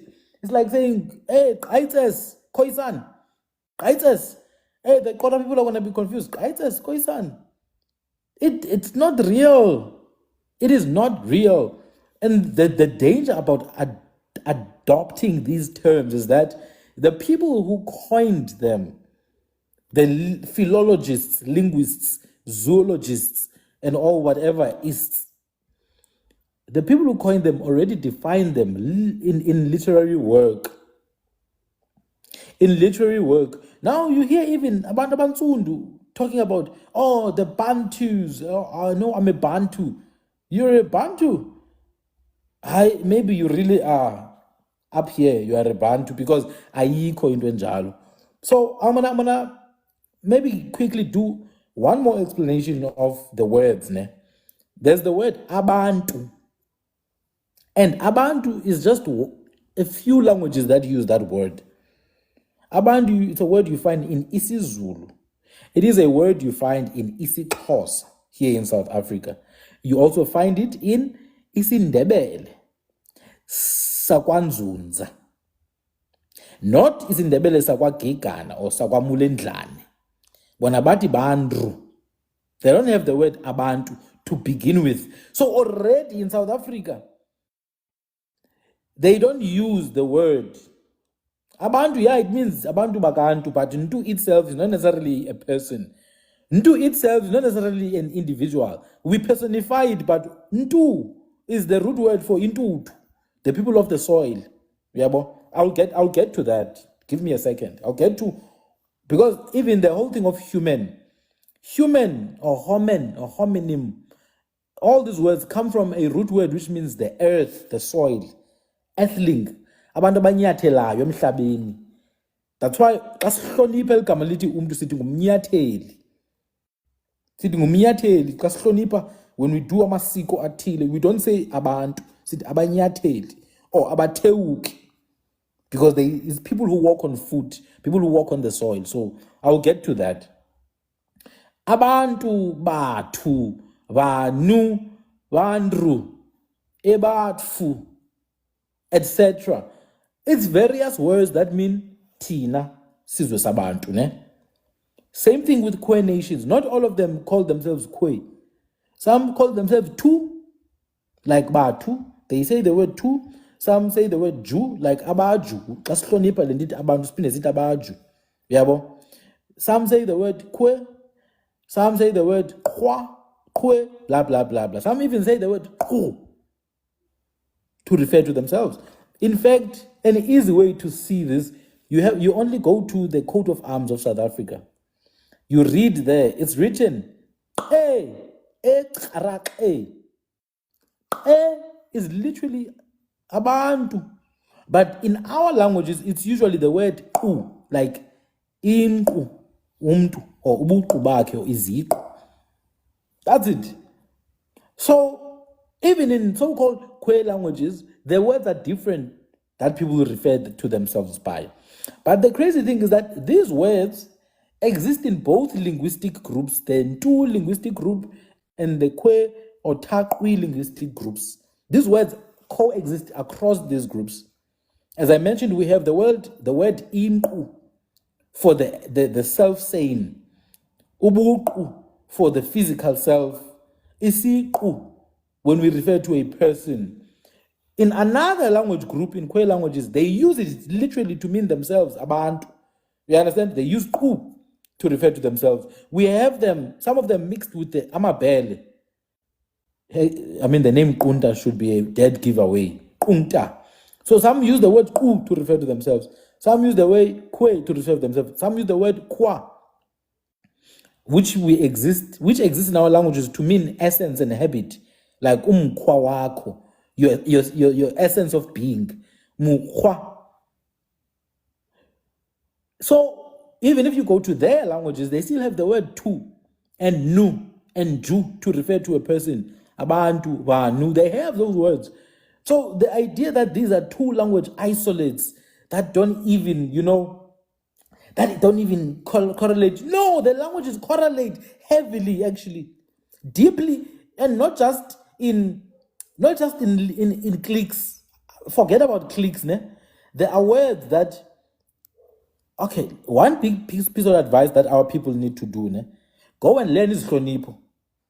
I don't know what isihlonipho are called in Sisuthu, but isihlonipho in isiXhosa and isiZulu, it's how we respect words. It's euphemism. So, for example, in my culture, if a woman that's married to a family, there's certain words she can't say. She must use something called isihlonipho. She can't say the name of my father or any word that is close to the name of my father. So the name of my father is Kunku. Whoever my wife is, she can't say Kunku or Inkuku, which is a chicken. She can't use that word. She will need another word to replace it. The words that I use to replace are generally very old versions of words. So she will probably say Iyuku. Iyuku. My mother uses this word all the time, Iyuku. But Iyuku, if you know South African languages, you go to KZN, Amalala, use the word Iyuku for chicken. So you understand, isihlonipho is actually old languages that are kept for special occasions. Amanzi, for example, siwahlonipha sithi amacam. Sihlonipha sithi amanunga. Amanunga, you go to, even in ancient Egypt, they had this goddess called Nuna or Nunga, the goddess of water. So we ukutya ukumunda, yeah. Isitya isimundelo. Amanzi imvotho. Amayila, etc., etc., etc. Igazi, it has its own name. For example, in KZN, you can call igazi intombela. Intombi, ixobo. Ikwekwe, ityhagi, or ixhagi. So these are called isihlonipho. But when you look at the essence of isihlonipho, those words, you go to Kwe languages, you find those words in huge numbers. I'll just say a few words. The name for a girl in isihlonipho sentombazana ngesiZulu, ixobo. Just like isihlonipho somolokazana or mlobokazana is called umxobo.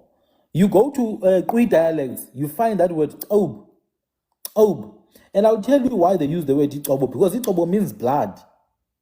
Ixobo means blood. But remember what a girl is someone othombe igazi. Ongekathombi igazi yintombazana. Osethombe igazi uba yintombi, because ye wangumthombo wegazi.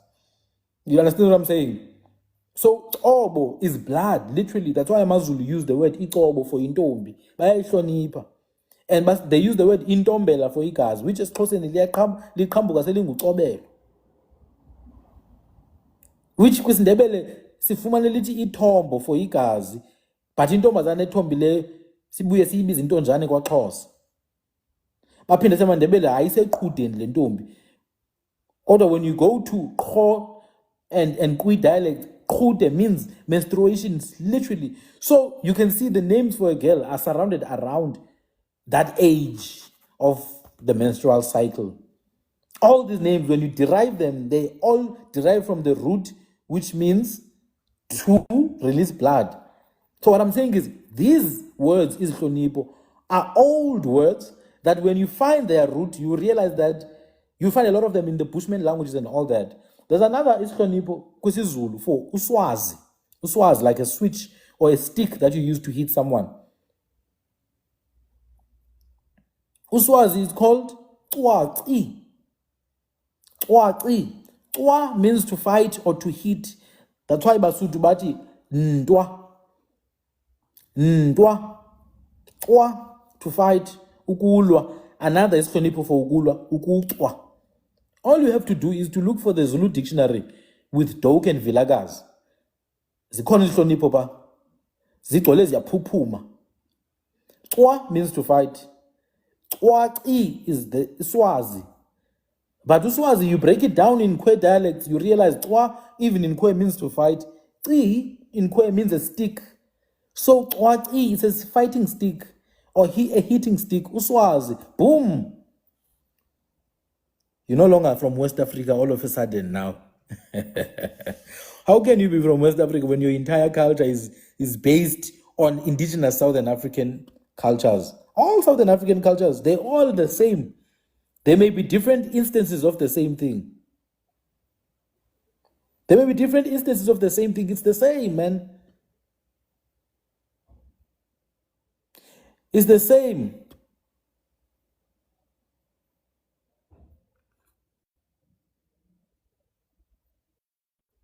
Even the so-called Swahili that people are always saying, oh no, it comes from Swahili. I see this Khalid Islam person here. From your name already, Baba, I can tell your thinking is not very trustworthy. Even Swahili comes from our languages. You don't want to tell us that it comes from Swahili here. Some lingua franca. It's a lingua franca, man. Hey, anyway, people. So when we talk about Kwe, we must understand it's not some strange thing that it has nothing to do with us. No, it's within our nations. I will mention a few nations that say expressly ukuthi bona bangabathwa. Expressly, they say it. Amaqoma, the Qoma people, they call themselves Qoma, Qomqayo, Qalequbeni, Hananato, Mthwa, Siqo. Amaqoma, they call themselves abathwa straight. AbakwaMsimango, abathwa abaluthuli, abathwa beziduli, abathwa abafungu nonkosi. Bona bahlanganisa indlu kaDlomo nendlu yabathwa. They call themselves abathwa. They don't need someone to call them abathwa.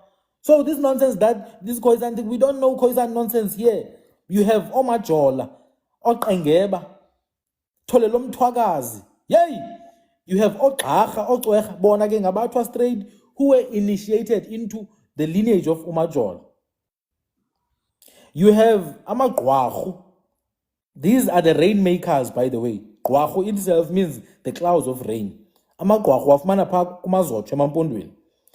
Zonke ke izizwe zamazotsho generally zona ziphuma kubathwa. Ziphuma kubathwa izizwe zamazotsho. Ocebisa, Odeyi, Ochwawu. In fact, you go to Zimbabwe today, you find a group of people known as Chwawu people, the Chwawu Bushmen. Today they probably speak Isindebele and Chikalanga. They probably use the same name Moyo today, most of them. But it's crazy because in Eastern Cape and KZN we have Amachwawu under Amazocho, Emampondwe. You understand? Gabantu bendawu ezomileyo. These are the people of dry areas. Amazocho ang. You don't only find them only amongst Amampondo. You find them even in KZN abanye babo. Amachwawu, Amagwahu, Odeyi. You also have Imiqwane. You have Amanqahu. You know Nqahu? Nqahu means the people of the... Nqahu means a footsteps. It's Katulu. Or it's Katulu. That's what Nqahu means. It's people who wear is Katula. Or people who trace footsteps. Remember, during hunting season, what we used to do is to follow the footsteps of Impof. So Amanqahu are the footstep following people. You have Imiqwane, Ohanya, Omaqikiza. You have Amanikwe, Omnaka. All these people expressly call themselves abathwa, or in one way or another. Amagwesa, Amazangwa, hey, Onqutu, Oqhoqama. Phaemampondweni. You know what Qoqama means? Qoqama means great lion. Qoqama. Qama is a lion. Qo, big. So when the Zangwa people, which in Kwe are called Tsokwa, when the Zangwa say Zangwa, Ngutu is dark-skinned person. Not something nice. I know we say, no, Utu. It's Ngu. Like Mama Katrina Esau calls herself the Nuki people. Nutu, dark-skinned people. Hokama, great lion people. We have Amangwangule, Ogagama, Omtwakasiwula. We have Amangukwe. I don't have to say much. Ngukwe means dark skin. Kwe. Ngukwe, Ngu means black. Kwe, person. Ngukwe literally means black person in Kwe languages. If you go to Namibia today, you'll find a group of people known as Damara or Ngukwe or Ngukwen. It's dark skinned people. They're indigenous. Some are light skinned. We call them Guan or Guan. We call them Guan. In fact, the Xhosa king Sahili, who was alive in the time of Nongqawuse, he's called Igwanga likampohlolo.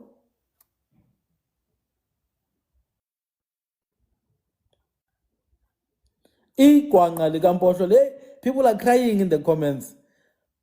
People are crying in the comments. You see, when I start talking like this every time, they lose it. We're not going to change here. I'm going to go even deeper. In fact, let me go deeper. We have Mukhabe people. Kubana, Mlungwana, Kwata, Mtwakasiwula. Aye! Abantwana begazi, abantwana bomgqubabo. They don't need anyone to tell them who they are. I don't care if it hurts you. You can get hurt all you want, Baba. I'm going to go deeper. This one, I have traveled all the world. Yeah, I didn't ask you, and I don't care who you are. I don't even want to know who you are. You see, Mama, who's this Mama? Winnie Mandela, Mlungwana. You do know that Mlungwana is a surname for light-skinned people. We call them Mlungwana, little Burki. But it's actually a nickname for like the lighter-skinned Kwe. Remember the darker-skinned ones? We say Ngukwe. Someone was asking the difference between Abatwa and Makagangu. Abatwa, Gabantu. The word Abatwa means Abantu. The word Kagangu, it's a nation. Gabantu ababethelelayo. I think sisizwe esisebenza ngamatye abaqandulayo. Kagangu. The Kwe people who use isando, basically. The people who use hammer. Haka in Kwe languages means hammer or something to hit around. Let's go even further.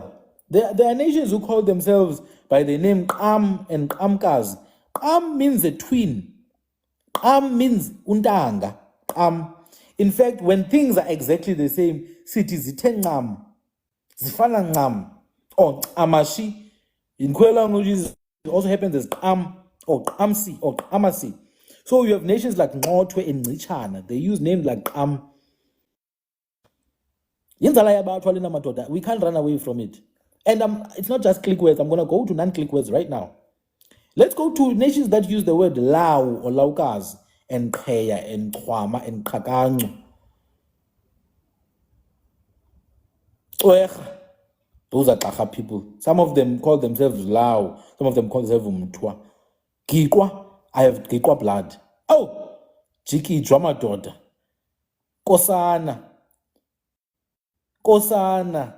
Tinga ikwazi ukhazwa ngabayaziyo kuphela.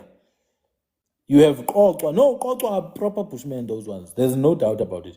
Qotwa, remember, I explained what Qotwa means. The name Qo means to sharpen or to fix with your hand, to as a mason does when they work with their hand. I already explained. It means to fight or a fighting tool. So it's to sharpen a fighting tool. Like umkhonto. So Qotwa means sharp weapon, basically. Qotwa, uqoqa iqwa. Qotwa, umkhonto obkhali. That's why when the Qotwa people praise themselves, they say, Zikhali mazembe. Zikhali mazembe. Qotwa, they are definitely Kwe. There's no doubt about it. They are weapon makers. They are weapon makers, those ones. Amadosini are the people of the zebra and the lion. When you say dosini, tina siyayazi in full, it's dousing eyes. Thank you guys for the gifts. You are encouraging me now. When you say dosini, it's dosin case. It's dosin case. Let me tell you about a zebra. We call a zebra 4 names. We call it kwacha, which is based on the color, by the way. Kwacha, black and white. We call it kwachashe, feminine. Same word. We call it dube, which is daub. Daub in some of the Kora dialects. And then we call it daus. So itosi ne dube are the same name. Do you wonder why abantu bakaCele call themselves ndosi and Cele at the same time? Because Cele is a horse-like animal, like ichama, a hard beast. Or even a zebra, it can be called Cele. And indosi or idosi, same thing. So dosini are zebra people. They still also say the name Kokama, the great lion. Just like the other group that uses Kokama Amazangwa. I think Kokama is a general clan that is used to venerate the king. To venerate the king. Maskale man, once. I want the ones who are crying in the comments, you're gonna cry even more. Because you don't know who you are. It's not my fault. It's not my fault that you don't know who you are. Why are you getting hurt when people want to know more about themselves? Hey, Suka. Too weak, man. And then you have another group. Welcome to the gentleman or the sister, whoever they are. I don't know. I don't see the name. The one from Namibia, from Namakwa. Welcome. We are dealing with some serious matters here. Welcome. Now you have other people like Amachi. I think O.R. Tambo is from this group. Amachi. O.R. Tambo is proper Bushman. Hey, do you guys see what I'm seeing?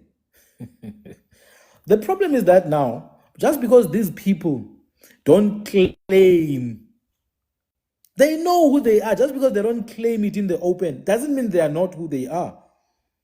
Just because I don't go around claiming that my ancestors lived in caves, there's a cave that I can go and pinpoint right now in Lesotho that my ancestor, the chief, lived in. It doesn't mean I'm not the descendant of that person. Amagikwa are not the same as Grikwa people. Amagikwa are a different group. Amagikwa are actually Kwe people from Eastern Cape. Gerikwana are descendants of Kwe plus Europeans from Cape Town. But then Gerikwana did end up run away from Cape Town all the way to Griqualand East and Griqualand West. The Griqua did mix with Batlaru, they mixed with Batlaping, they mixed with which other group? I think Bahurute, I'm not sure. And then they came to KZN, they mixed with Amampondo and some people in KZN as well, especially in the southern side. So the Griqua themselves are not anywhere near Amagiko, not even remotely related. Amagiko are not even remotely related to the Gerikwa. Gikwa is one name. Gerikwa, it's another name. They're actually called Gerikwana. They came from Cape Town. All the way down. Through Northern Cape, I think they even ended up being part of Batlaru, Batlaping, and other Sutu groups, and also being part of Amampondo, and some other Zulu groups as well. So that's the Griqua people. They were in Lesotho at some point, because remember, they're traveling from Cape Town, they're looking for land. Whereas Amagikwa are from Eastern Cape, and that's it. Amagikwa, they've been in Eastern Cape for a very long time. Very, very long time. Amagikwa are the people with big bums, by the way. You see the type of Sarapartman, that's what Amagikwa are. Most of them they're generally supposed to have that phenotype. Because if you look at the name of Amagikwa, Chikijwa means big bum person. In fact, Igudu, which Amazulu call Iwisa, Igudu that has a big knob, we call it Injikijane, which is also the name for someone with a big bums. And big bums are a very normal South African feature. It's an indigenous feature of South Africa, and it should not be objectified. It's a natural South African feature. It's not just the women with big bums, by the way. Even the men, it's not new. It's been like that. It's been like that. Even the men, some of them even have hips. And I'm not talking about extreme cases, but it's there. It's just a reality. People were making fun of Themba Bavuma just now. They're making fun of Themba Bavuma's bums. It's there. You can't change it. All you have to do, just look for, the pictures of the hunter-gatherers when they are hunting. Some of them have big bums there. You understand? Some of them have big bums. It's a South African thing. So the name Jikijwa of Amagikwa comes from that aspect. People with big bums. Those people with that phenotype. Big bums. Another group, Amachi, I did say. Amachi, it's the ancestors of Oliver Tambo. And then we have also Sukwini. Sukwini, it's a very famous clan name. Sukwini means the Bushmen of the mountains. Simple. It was a royal clan, by the way. Sukwini was a royal clan. It was a royal clan, Bushmen of the mountain. Su-Auken. In fullness, it's Su-Auken. Or when you shorten, Soken. Sukwini. Su-Auken. Auka is a mountain. Auken, mountains. Su, the people. Su-Auken or Su-Auken. Abantu bentaba, abathwa bentaba. You have Statu. Statu is Zahara's clan name. Kwe. Kwe, Sahara, Statu. Not all about who are light-skinned, my brother. There are those who are light-skinned, but not all of them. I'm not going to lie to you and tell you how they became light-skinned. Just like I can't tell you how the Nilotics became dark. I'm not going to lie. I don't think there's much scientific studies of those things, of how people become dark. Most people explain it by saying it's environmental conditioning. People say it's environmental conditioning. But it's not just Kwe people who are light-skinned. Many other races here in Africa are light-skinned. But Kwe, it's not just light-skinned, very dark as well. It's in the names. Kwe, dark. Kakang, dark. Ngu people, they in Northern Cape, it means dark people. So, Ostatu. These are the horse riders. These are the ancestors of Sahara. Kwe. May she rest in peace, by the way. You have Chonyane. Chonyane, Kwe. These are the ancestors of Krisani. Do you actually realize that a lot of these people that are famous, that are known political leaders, all of them, just like all South Africans, have some degree, a very large in majority, but have a good degree of Kwe ancestry. Very good degree. Any elderly person you sit down with and ask for your people's history, keep on digging. You realize where they'll end up. You will realize where they end up. So I thought maybe I should touch on. I thought I should touch on these clan names, because somehow people forget, man. And these are clan names. They are all so-called black, but they say it with their mouths. They don't need someone to tell them. They say it with their mouths. They are Kwe peoples. Someone was asking about Mangosini. Mangosini Akora. It's Kausen Ice. Oh, no, it's fine, don't worry.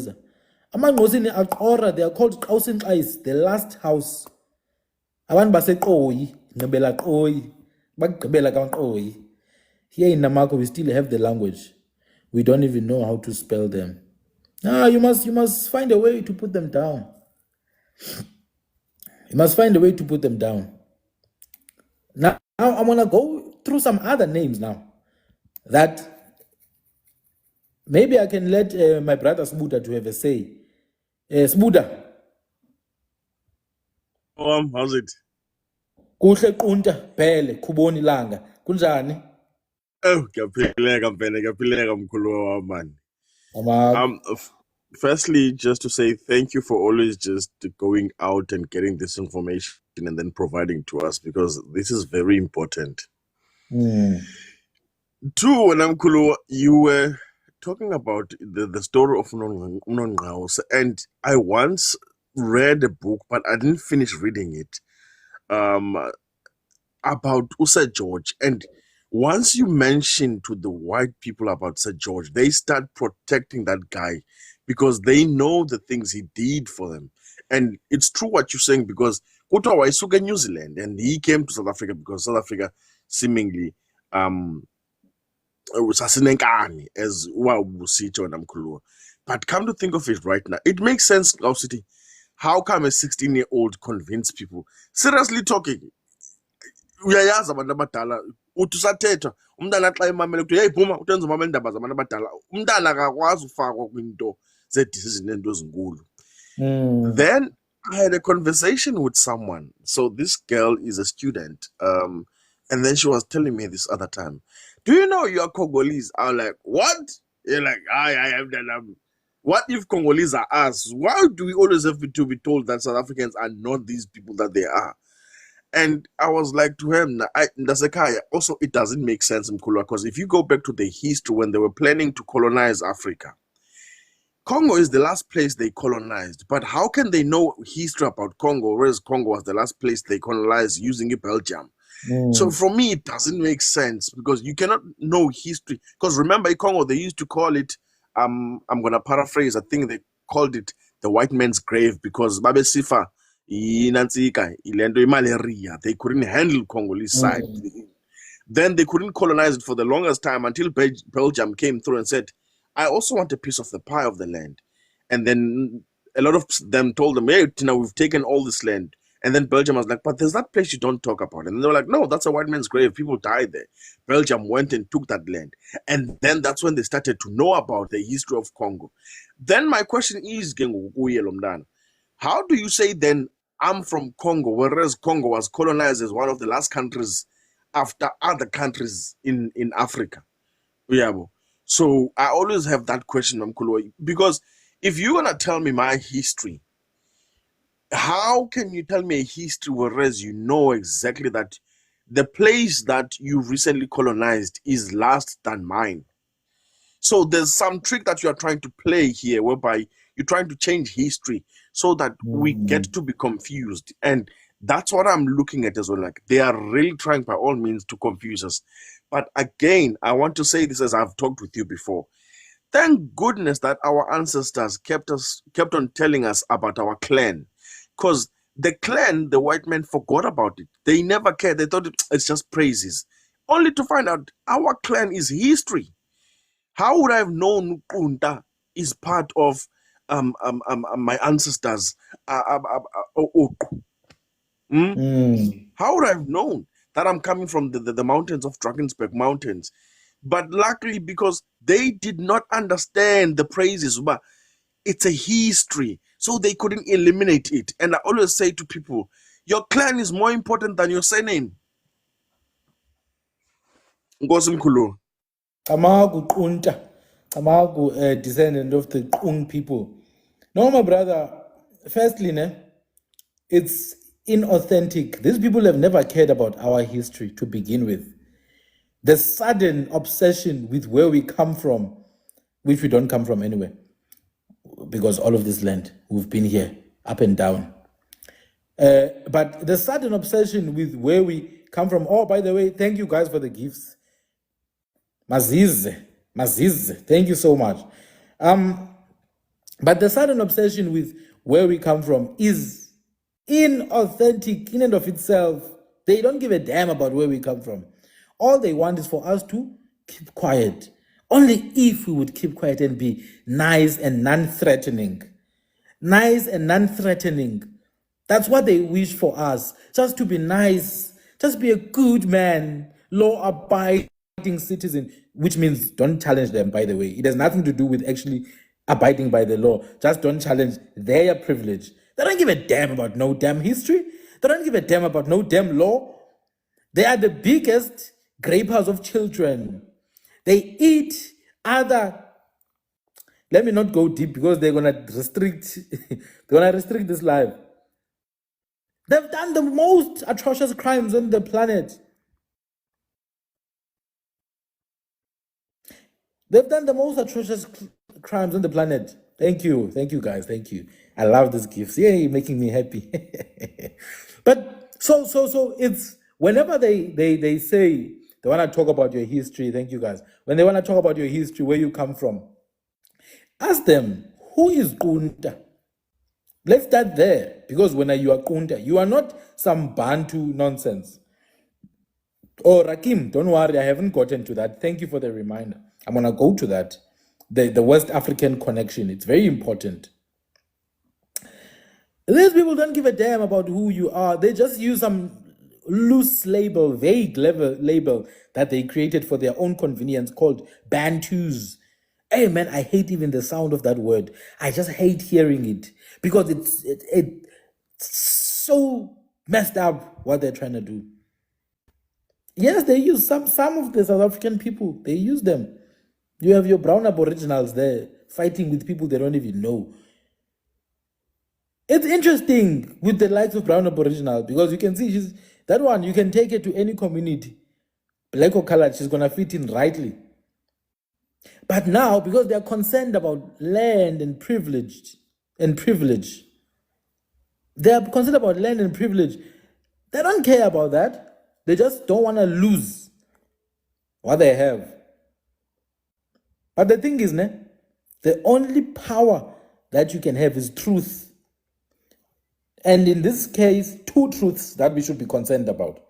Truth about us, truth about them. We know the truth about us. But even more powerful, we know the truth about them.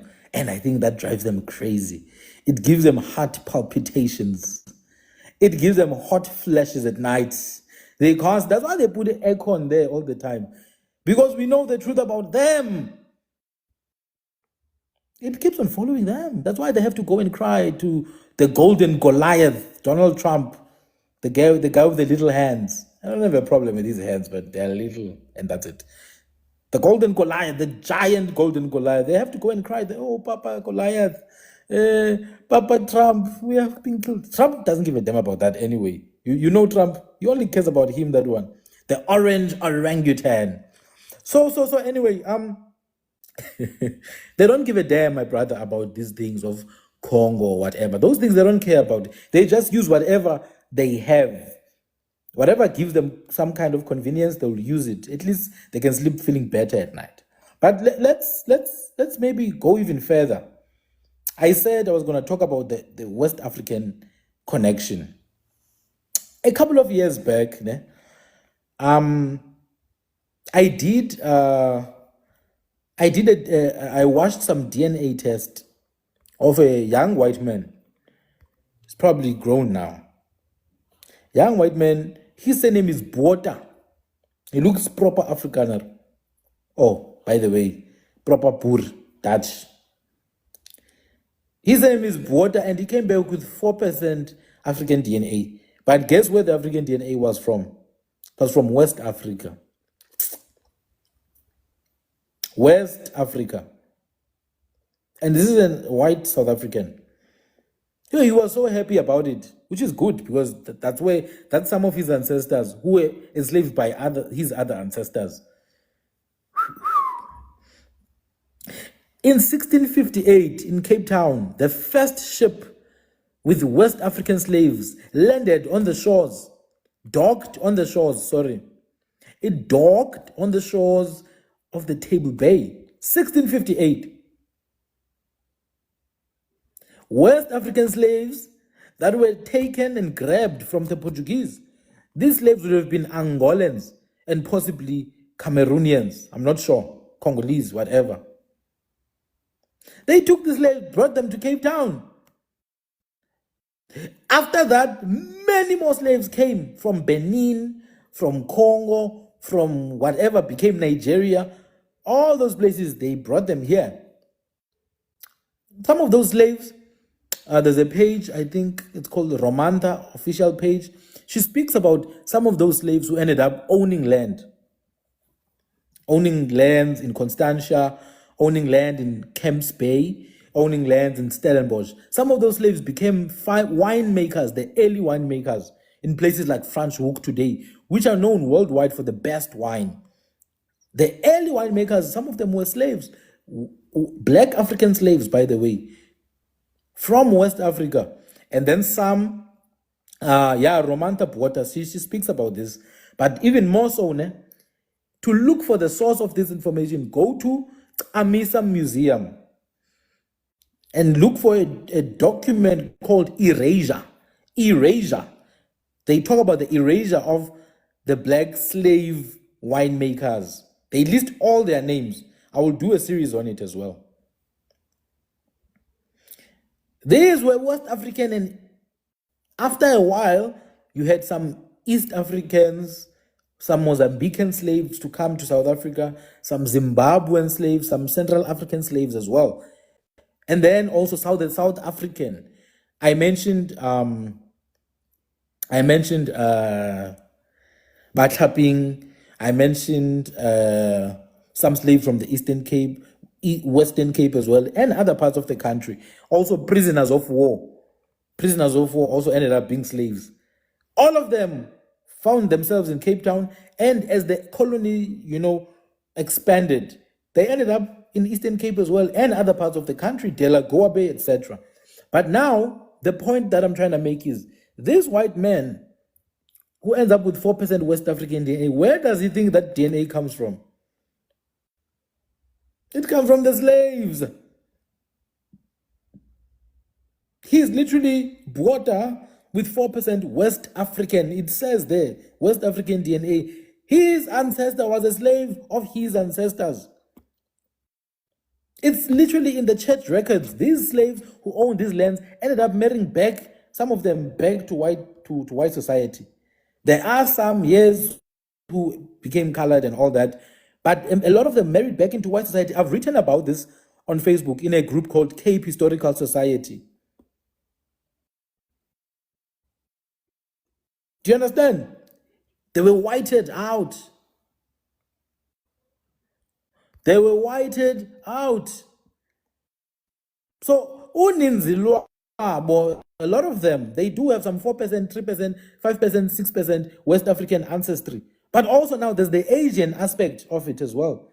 I was shocked to hear this one woman. You can ask your question, Rakim.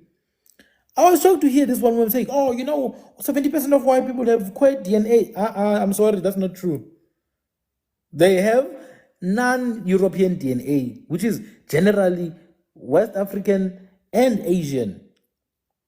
Like Simon van der Stel, one of the Cape governors, he had Asian ancestry. He was actually mixed race between European and Asian. He was a Eurasian. They named Stellenbosch after him, Simon van der Stel. They named Simonstown after him. They named the mountain called Stellenberg after him.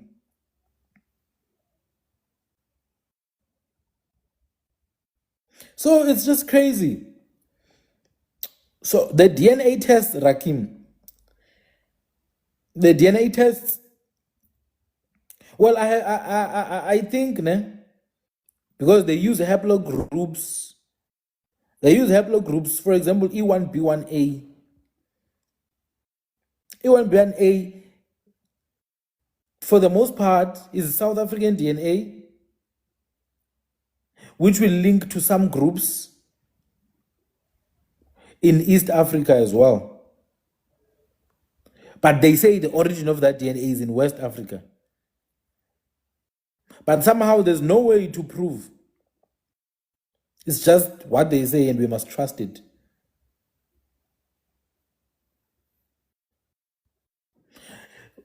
The only DNAs that I can trust are the ones that were sequenced properly. The DNA of Nelson Mandela and the DNA of Desmond Tutu were published publicly. And guess what they came as? They say, oh no, Nelson Mandela must have had some Bushman ancestor somewhere amongst the Trump people. They say the same thing about Desmond Tutu. Oh, Desmond Tutu must have some Bushman ancestor. Come on, man. This is the most obvious thing ever. I can promise you those DNAs are not reliable, because I can take Siya Kolisi, take his DNA, it will still come back as some false result.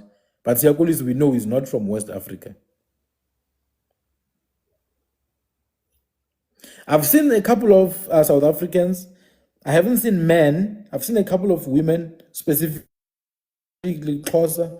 It always comes back south and central. It always comes back south and central. But the two closer men I've seen, Desmond Tutu and Nelson Mandela. I was shocked with Desmond Tutu because Desmond Tutu gumaduna ukubevu. But it makes sense, you know. I would love to see more of them doing DNA tests like Fikile Mbalula, you know, Jeff Radebe. I would be interested to see their result. But also they need to build a database for DNA, Rakim. Yes, they need to build a database because the data they go by right now is not reliable. It's not reliable at all. Even for Americans, like black Americans, everyone comes from Nigeria. Everyone comes. Come on now. Guys, no. No. It's not true. We know it's not true. The DNA companies know it's not true. But they also, you know, with DNA, there's more things that you can learn from DNA besides ancestry. Ancestry DNA is not very true in some ways. But within DNA itself, you can see other things about people. So some of these DNA companies are just harvesting data to sell to medical companies because that's the more reliable thing about your DNA. They just check your medical proclivities. It's a known thing. DNA companies sell the data to medical companies. But I think with actual ancestry DNA, they would need to do some. They need to come back and actually do some proper, you know, they need numbers. They need numbers. They don't have numbers. There was once a DNA study. Yeah, they need to do sampling. There was a DNA study that was done in southern Lesotho, Kuting, where my ancestors come from originally. They did some DNA there, and they looked at the language. They looked at the oral history. These people are still denying the history that is written. For example, in the book History of Masutu, Modern and Ancient, Friedrich Ellenberger, who's a Swiss missionary in the 1910s, he writes about the history of that place. He talks about the people he's met. He mentions Kwaikwe people. He mentions Amamfen, Tseta people who stay in the caves. He takes their oral history, puts it down. In the 2000s, a group of some, whatever they call themselves, scholars, they're like, oh no, this is not reliable information. I think this Bushman heritage.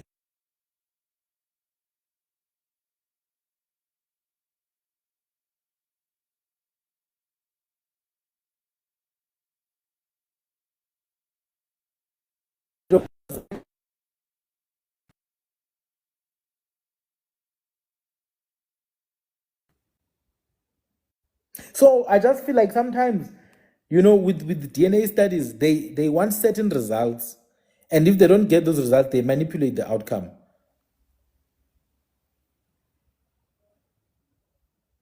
They've started tampering with the network now. Aha, that's okay. Anyway,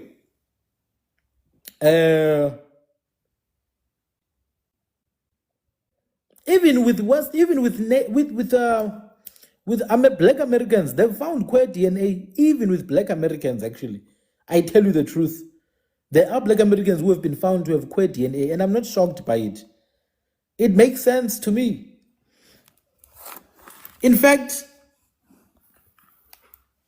other Africans, East and West, should have DNA that links them to Southern Africa, not the other way around. But remember, there's a theory these people are working based on Bantu migration and out of Africa hypothesis. So they are conflicted now. One minute they say South Africa has the oldest group of people on the earth. The next minute, oh no, the Kwe came from East Africa. The Bantu came from West Africa. The Tram have West African. These are things they've written. They say Tram people have West African DNA. They say so-called Hottentots have East African DNA. And then they say the Bantu came from Cameroon. Trust me, my brother. Trust me, they've said these things. It's not just the Bantu who are not from here. Even the Hottentots, apparently, whoever they call the Hottentots, they say they're invaders who came to cause G side on the Bushmen. Then they say the Bushmen Read the book, History of Basotho, Modern and Ancient. Listen to what that guy is saying. He's saying those people came with ships. They came on big ships. He says they came from Middle East. They say that the Bushmen were slaves of Solomon, in the mines of Solomon. They were working in the mines of Solomon in Mozambique. That's the stuff they are writing. No, I'm telling you, I've read these things, that apparently these people were Canaanites who used to live in caves. That's why they are small. They are Canaanites who were taken by ships and brought to South Africa. They were slaves of King Solomon. Do you understand what these people are trying to do? It's just that now it's more convenient for them to push the Bantu narrative, because the so-called Bantu are the one group that's giving them sleepless nights. So if they can take the Bantu out, the other groups, which are very far and few in between, they don't even know who they are a lot of the times. Then they can just easily manipulate the story. Oh no, you are not even native Mosier. You are our children. They can just change the script whenever they want.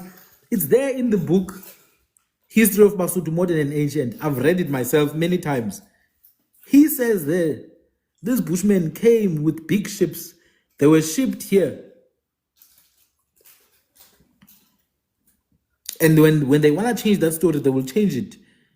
They've changed it in more recent times. I know these are First Nation, Aboriginal. You know those First Nation things, those are not South African things. Those are American things and Australian things. And First Nationism and Aboriginality and indigeneity is based on Europeans' arrival. So based on that theory, we are all First Nation. Everyone who was here before the Europeans is a First Nation, because being First Nation is measured based on the arrival of Europeans. We don't have such things in First Nation, Tina. You can't be a First Nation to a vast area of land. You can be a first group in a piece of land that you are inhabiting. So, KwaMhlabi Lingana, there could be the earliest group that's known, KwaMhlabi Lingana. You understand? KwaMhlabi Lingana, there could be the earliest group, but that earliest group, KwaMhlabi Lingana, can't also be the earliest group Enut, and also the earliest group Kukumbu at the same time. It does not make any sense. My ancestors were in the Lesotho area in the 1400s. They could not have been in the Northern Cape area in that exact same time. So I can't now go to Northern Cape like, oh, I was first here. It's my land. No, it's not. So the very idea of First Nation is completely discombobulating me. Utterly confusing. But remember, these are foreign concepts. Even the very concept of owning land, actually. Even the very concept of owning land. We understand stewardship and custodianship. But again, we live in a capitalist system. So that Aboriginal nonsense and First Nation nonsense, and also being Aboriginal, has the exact same meaning as being native and Indigenous. Especially Indigenous and Native. Indigenous and Native mean the same thing, nothing else. Indigenous and Native mean the exact same thing. So it's just, like sometimes I prefer to just talk about things that are going to awaken the people instead of exposing all of these things, because I could expose these things.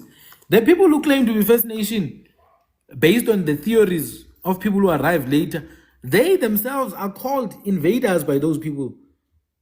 Go and read up on scientific evidence. They are telling you that Hottentots come from East Africa.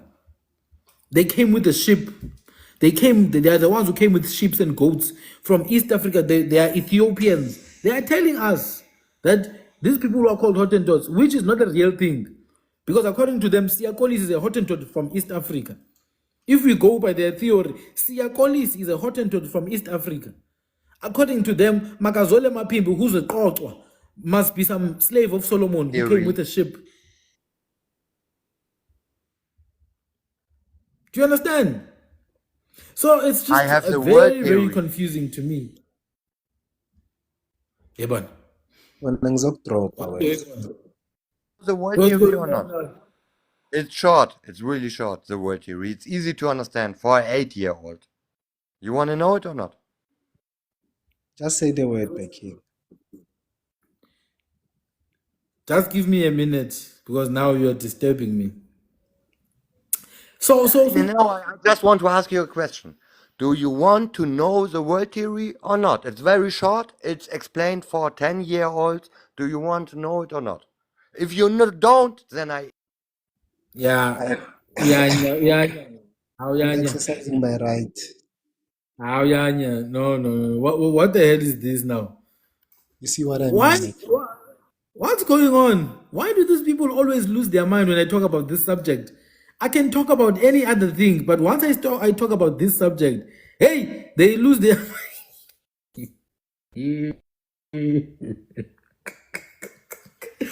I love it. Hey, what's happening? Go and watch other things, man. Go listen to Trump. We are not talking about Trump here. This is our subject. I want to continue now. So that's the thing. A lot of West African DNA then is to be found amongst some white people in this country. Some white people have West African DNA. That's why I wanted to touch on it. Because it's mind-boggling how they push West Africanism on us. But they are the ones who have proven with the records that are written down, clear West African DNA, and theirs is the most recent. And I'm going to play the devil's advocate. Even if, let's say, we had this non-existent West African ancestry, even if we had it, it would have been 1,000 years ago. Even if their theories were correct, which their theories say we were here 2,000 years ago. So according to their theories, the West African DNA would have been at least 3,000 years ago. Do you know 3,000 years ago, some of them did not even exist as a people? 3,000 years ago, scientifically, their own science says they did not even exist. White people were not existent on Earth 3,000 years ago. So why are they telling me about things that happened before they even existed? Thank you, Observer. Thank you, Nsiki. Do you understand? So even if we go by their theories, everything just doesn't make any sense. They are the ones who are the most recent West Africans in this country. So if there's any West African invader, it's them. But obviously there is no West African invader in South Africa. The only West Africans who were here were slaves. Unfortunately for them, they were being sold. Some of them were being sold by other native people in those lands. Another thing, religion. But we'll get into that some other day. And then another group with West African DNA, that's undeniable, are colored South Africans. Just a few minutes ago, I literally watched a DNA review from a young colored lady from South Africa. She's got West African DNA. And Central African probably, I think, and some East African, thank you, Observer. And it's just the reality, man. I'm not saying it's bad. I'm not saying it's wrong, but it is. And that's just that. The reason why we speak like this is because they are the ones who are trying to flip the script. My brother Mukaranga Wakwambe, who's a Mukalanga, he told us a few days ago about the origins of Bakalanga. He did not deny a link with East Africa. He did not deny a link with Tanganyika. He did not deny it. But he, in the truest sense of South African nationhood, is that we are a mixed pot of people under different nations.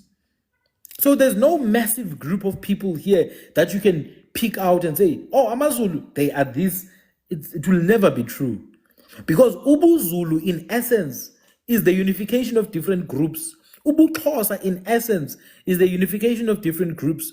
Busuthu, in essence, is the unification of different groups. And that is what makes us who we are. This is why our history cannot be told by A.T. Bryant, Friedrich Ellenberger, John Benny, Johann van de Kamp.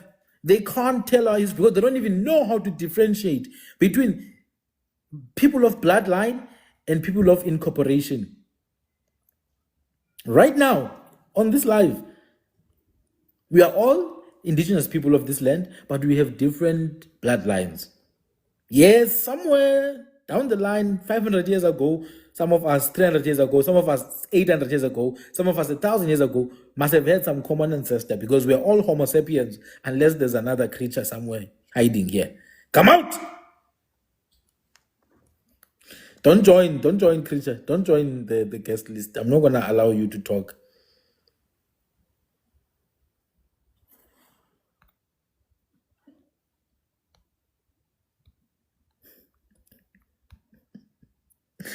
Hey, my people.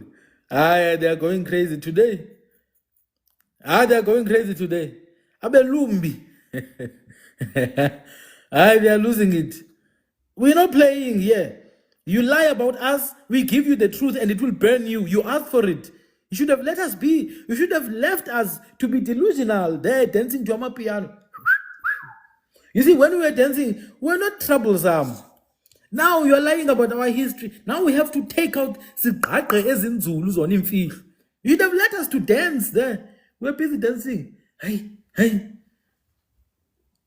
Don't touch our history. Don't touch who we are because we know exactly who we are. And I have not even told the history. This is nothing. I'm just sweeping the floor now before the real dance begins. Yeah, kinambilale.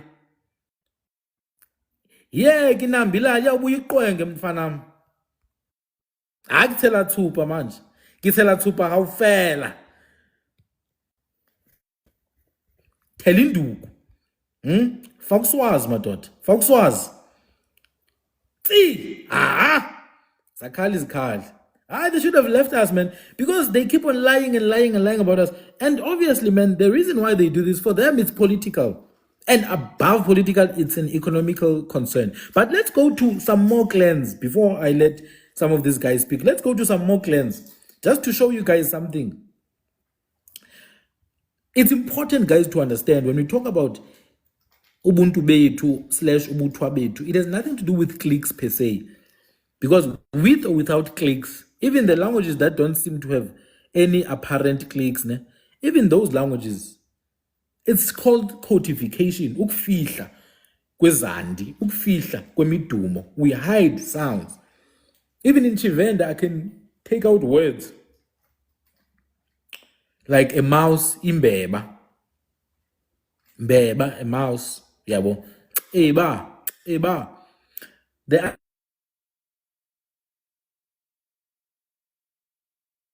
languages. But I see those cliques manifested in imbeba. Words like impuku. Words like thina ngesiphuthi sithi imbiba. Sithi tiyancelisa timbiba. During the day, the mice are feeding their children because you never see them when they feed their children. They are hiding during the day. Sithi timbiba tiyancelisa. So mbiba, the word mbiba, it means little one. Iba. If you go to languages that still have the bilabial click, they say iba. Impuku also means tiny.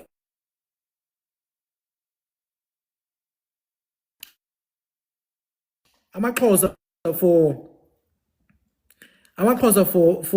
the Springbok, they use the word ibadi, which you go to kho, you find adi, which means tiny little wow.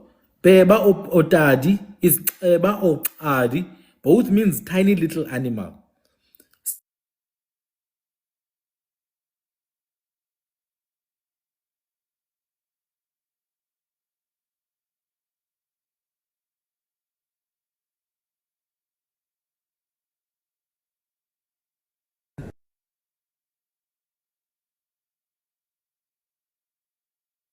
In Heschel, it was spoken by people like Amamfene, Khwaikwe peoples. Thank you, Observer. It was spoken by Babulani, Amadlamino Zizi. If you look at Siput, it's a mixture of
What are they doing to my network, these people?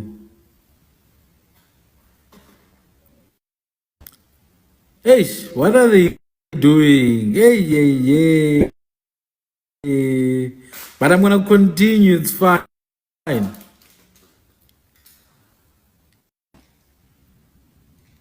Eh,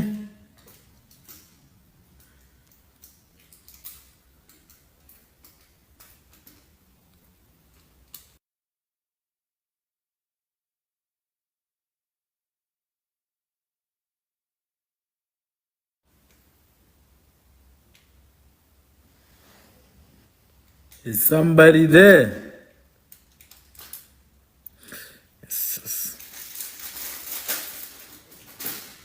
Are you guys? Can you hear me? Hey, my dad. Abathakathi baqalile. Fire! Fire!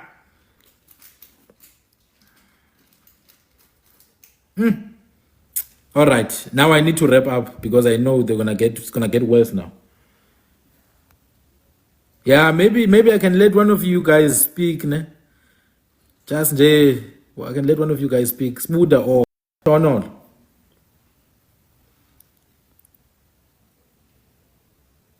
Oh, okay. Let me continue. It's fine. It's fine. It's fine. Let me continue. So with words like mbeba, mpuku, ibadi, there are many others. Yabo.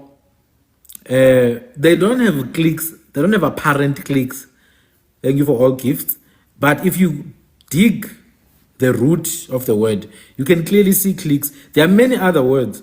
I mentioned uswazi, twati. In Sizulu, isihlonipho, twati. I mentioned kulwa, kulwa, basuthu bathi ulwana, and they also have the word ntwa, dintwa, imilo, ingxabano. There's no apparent clicks. So when we talk about ancient language, just because there's no click doesn't mean it's not those languages. It's very important to understand. It's very important. Yeah, I could use another language, but I'm afraid some people won't really understand me. Are you guys gonna understand if I use isintu proper?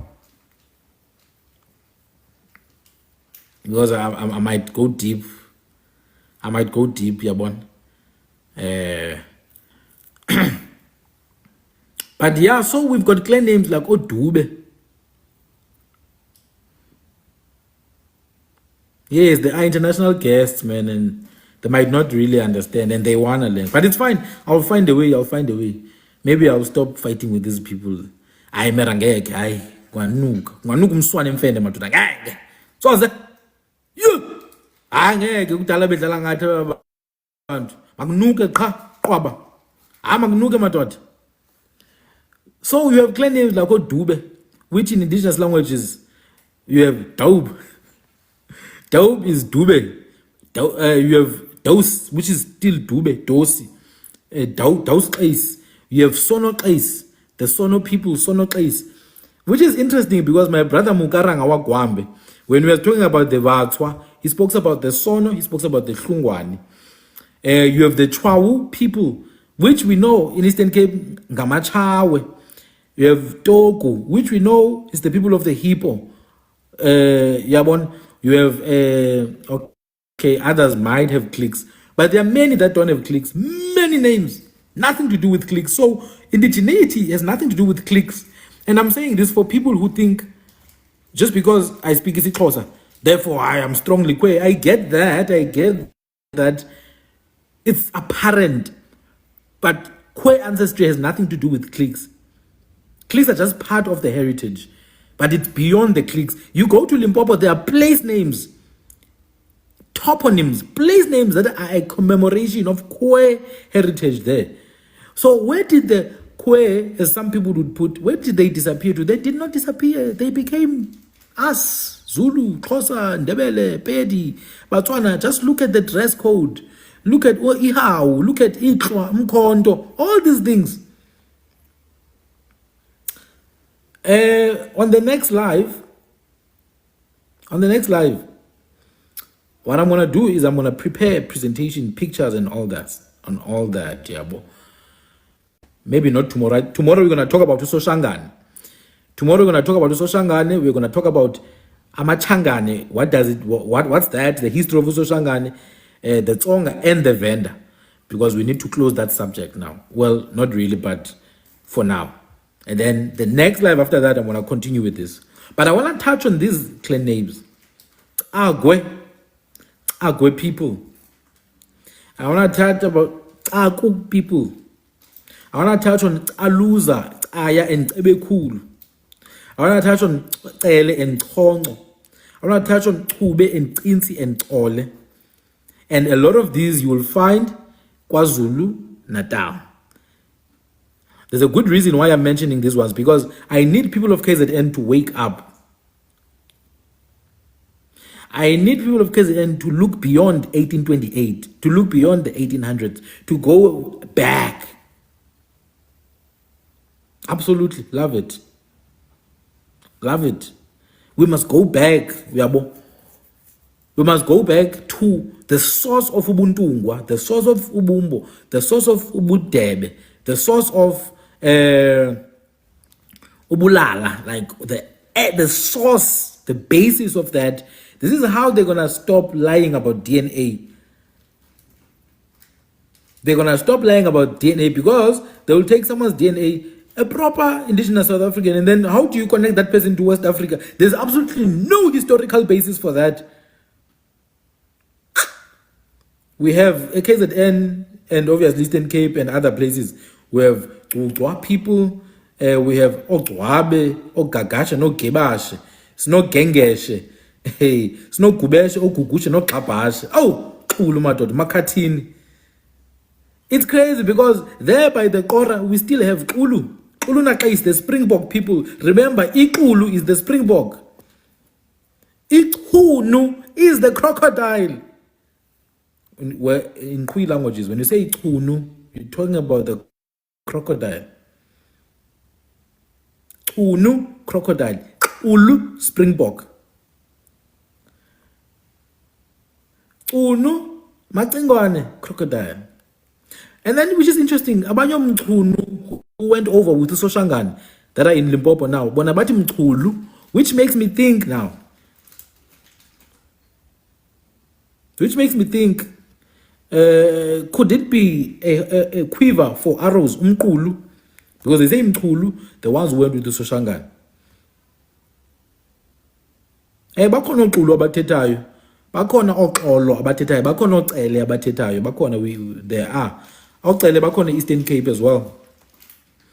Bakhona ontombela, omageba. Well, sitting on Tombela thina omalandela pha Eastern Cape bakhona. We have them. Proper Zulu. Oskhosana bakhona Eastern Cape siyabazi bakhona. Refresh my goal. I don't even know how that works. I'll try, man. I'll try to do that. Let me see how that's done. Hey guys, I'm new to this TikTok thing. I don't even know how to do it. Oh. I hope it's gonna be refreshed. Just give me a second, guys.